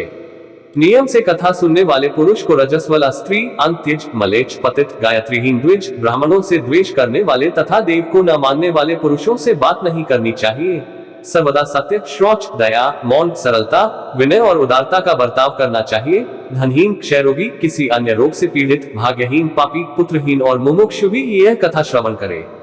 जिस स्त्री का रजोदर्शन रुक गया हो, जिसके एक ही संतान होकर रह गई हो, जो बांझ हो, जिसकी संतान होकर मर जाती हो, अथवा जिसका गर्भ गिर जाता हो, वह यत्नपूर्वक इस कथा को सुने। ये सब यदि विधिवत कथा सुने तो इन्हें अक्षय फल की प्राप्ति हो सकती है। यह अत्युत्तम दिव्य कथा करोड़ों यज्ञों का फल देने वाली है। इस प्रकार इस व्रत की विधियों का पालन करके फिर उद्यापन करें। जिन्हें इसके विशेष फल की इच्छा हो, वे जन्माष्टमी व्रत के समान ही इस कथा व्रत का उद्यापन करें। किंतु जो भगवान के अकीचन भक्त हैं, उनके लिए उद्यापन का कोई आग्रह नहीं है। वे श्रवण से ही पवित्र हैं, क्योंकि वे तो निष्काम भगवत भक्त हैं। इस प्रकार जब सप्ताह यज्ञ समाप्त हो जाए, तब श्रोताओं को अत्यंत भक्तिपूर्वक पुस्तक और वक्ता की पूजा करनी चाहिए। फिर वक्ता श्रोताओं को प्रसाद, तुलसी और प्रसादी मालाएं दे तथा सब लोग मृदंग और झांझ की मनोहर ध्वनि से सुंदर कीर्तन करें, जय जयकार, नमस्कार और शंख ध्वनि का घोष कराए तथा ब्राह्मण और याचकों को धन और अन्न दे। श्रोता विरक्त हो तो कर्म की शांति के लिए दूसरे दिन गीता पाठ करे। गृहस्थ हो तो हवन करे। उस हवन में दशम स्कंद का एक एक श्लोक पढ़कर विधिपूर्वक खीर, मधु, घृत, तिल और अन्नादि सामग्रियों से आहुति दे, अथवा एकाग्रचित से गायत्री मंत्र द्वारा हवन करे, क्योंकि तत्वतः यह महापुराण गायत्री स्वरूप ही है। होम करने की शक्ति न हो तो उसका फल प्राप्त करने के लिए ब्राह्मणों को हवन सामग्री दान करे तथा नाना प्रकार की त्रुटियों को दूर करने के लिए और विधि में फिर जो न्यूनाधिकता रह गई हो, उसके दोषों की शांति के लिए विष्णु सहस्रनाम का पाठ करे। उससे सभी कर्म सफल हो जाते हैं, क्योंकि कोई भी कर्म इससे बढ़कर नहीं है। फिर 12 ब्राह्मणों को खीर और मधु आदि उत्तम उत्तम पदार्थ खिलाए तथा व्रत की पूर्ति के लिए गौ और सुवर्ण का दान करे। सामर्थ्य हो तो 3 तोले सोने का सिंहासन बनवाए, उस पर सुंदर अक्षरों में लिखी हुई श्रीमद् भागवत की पोथी रखकर उसकी आवाहनादि विविध उपचारों से पूजा करे और फिर जितेंद्रिय आचार्य को उसका वस्त्र, आभूषण एवं गंधादि से पूजन कर दक्षिणा के सहित समर्पण कर दे। यो करने से वह बुद्धिमान दाता जन्म मरण के बंधनों से मुक्त हो जाता है। यह सप्ताह पारायण की विधि सब पापों की निवृत्ति करने वाली है। इसका इस प्रकार ठीक ठीक पालन करने से यह मंगलमय भागवत पुराण अभीष्ट फल प्रदान करता है तथा अर्थ, धर्म, काम और मोक्ष चारों की प्राप्ति का साधन हो जाता है, इसमें संदेह नहीं। सनकादि कहते हैं, नारद जी, इस प्रकार तुम्हें यह सप्ताह श्रवण की विधि हमने पूरी सुना दी। अब और क्या सुनना चाहते हो? इस श्रीमद् भागवत से भोग और मोक्ष दोनों ही हाथ लग जाते हैं। सूत जी कहते हैं, शंकर जी, यो कहकर महामुनि सनकादि ने 1 सप्ताह तक विधिपूर्वक इस सर्व पाप नाशिनी, परम पवित्र तथा भोग और मोक्ष प्रदान करने वाली भागवत कथा का प्रवचन किया। सब प्राणियों ने नियम पूर्वक इसे श्रवण किया। इसके पश्चात उन्होंने विधिपूर्वक भगवान पुरुषोत्तम की स्तुति की। कथा के अंत में ज्ञान, वैराग्य और भक्ति को बड़ी पुष्टि मिली और वे तीनों एकदम तरुण होकर सब जीवों का चित्त अपनी ओर आकर्षित करने लगे। अपना मनोरथ पूरा होने से नारद जी को भी बड़ी प्रसन्नता हुई। उनके सारे शरीर में रोमांच हो आया और वे परमानंद से पूर्ण हो गए। इस प्रकार कथा श्रवण कर भगवान के प्यारे नारद जी हाथ जोड़कर प्रेमगद वाणी से सनकादि से कहने लगे। नारद जी ने कहा, मैं धन्य हूँ, आप लोगों ने करुणा करके मुझे बड़ा ही अनुग्रहित किया है। आप मुझे सर्वपापहारी भगवान श्रीहरि की ही प्राप्ति हो गई।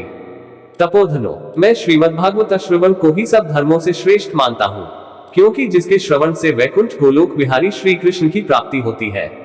सूत जी कहते हैं, शंकर जी, वैष्णव श्रेष्ठ नारद जी वो कह ही रहे थे कि वहां घूमते फिरते योगेश्वर सुखदेव जी आ गए।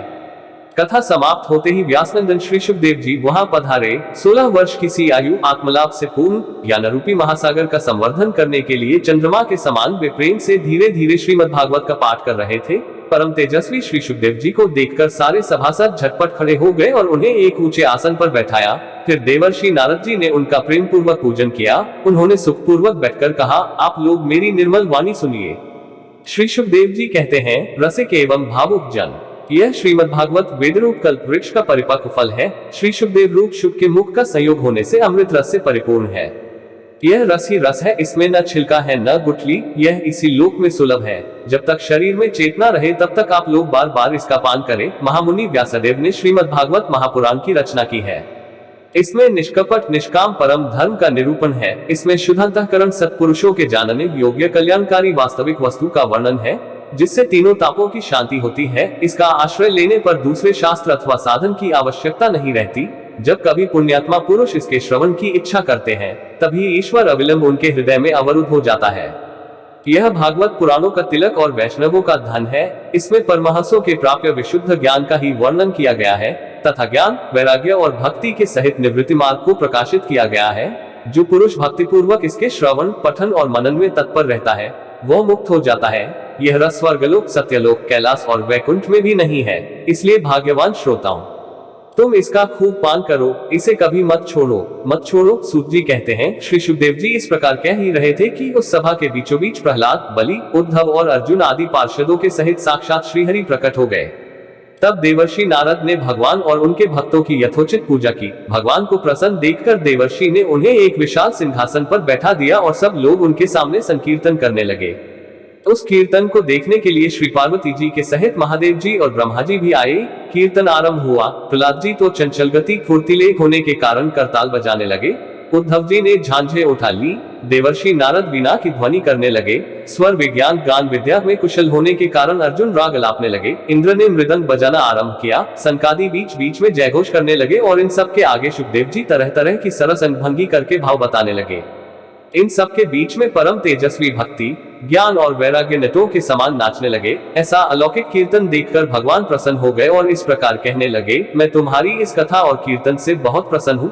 तुम्हारे भक्तिभाव ने इस समय मुझे अपने वश में कर लिया है, अतः तुम लोग मुझसे वर मांगो। भगवान के ये वचन सुनकर सब लोग बड़े प्रसन्न हुए और प्रेमार्द्रचित से भगवान से कहने लगे, भगवान, हमारी यह अभिलाषा है कि भविष्य में भी जहाँ कहीं सप्ताह कथा हो, वहाँ आप इन पार्षदों के सहित अवश्य पधारे। हमारा यह मनोरथ पूर्ण कर दीजिए। भगवान तथास्तु कहकर अंतर्धान हो गए। इसके पश्चात नारद जी ने भगवान तथा उनके पार्षदों के चरणों को लक्ष्य करके प्रणाम किया और फिर शुकदेव जी आदि तपस्वियों को भी नमस्कार किया। कथामृत का पान करने से सब लोगों को बड़ा ही आनंद हुआ।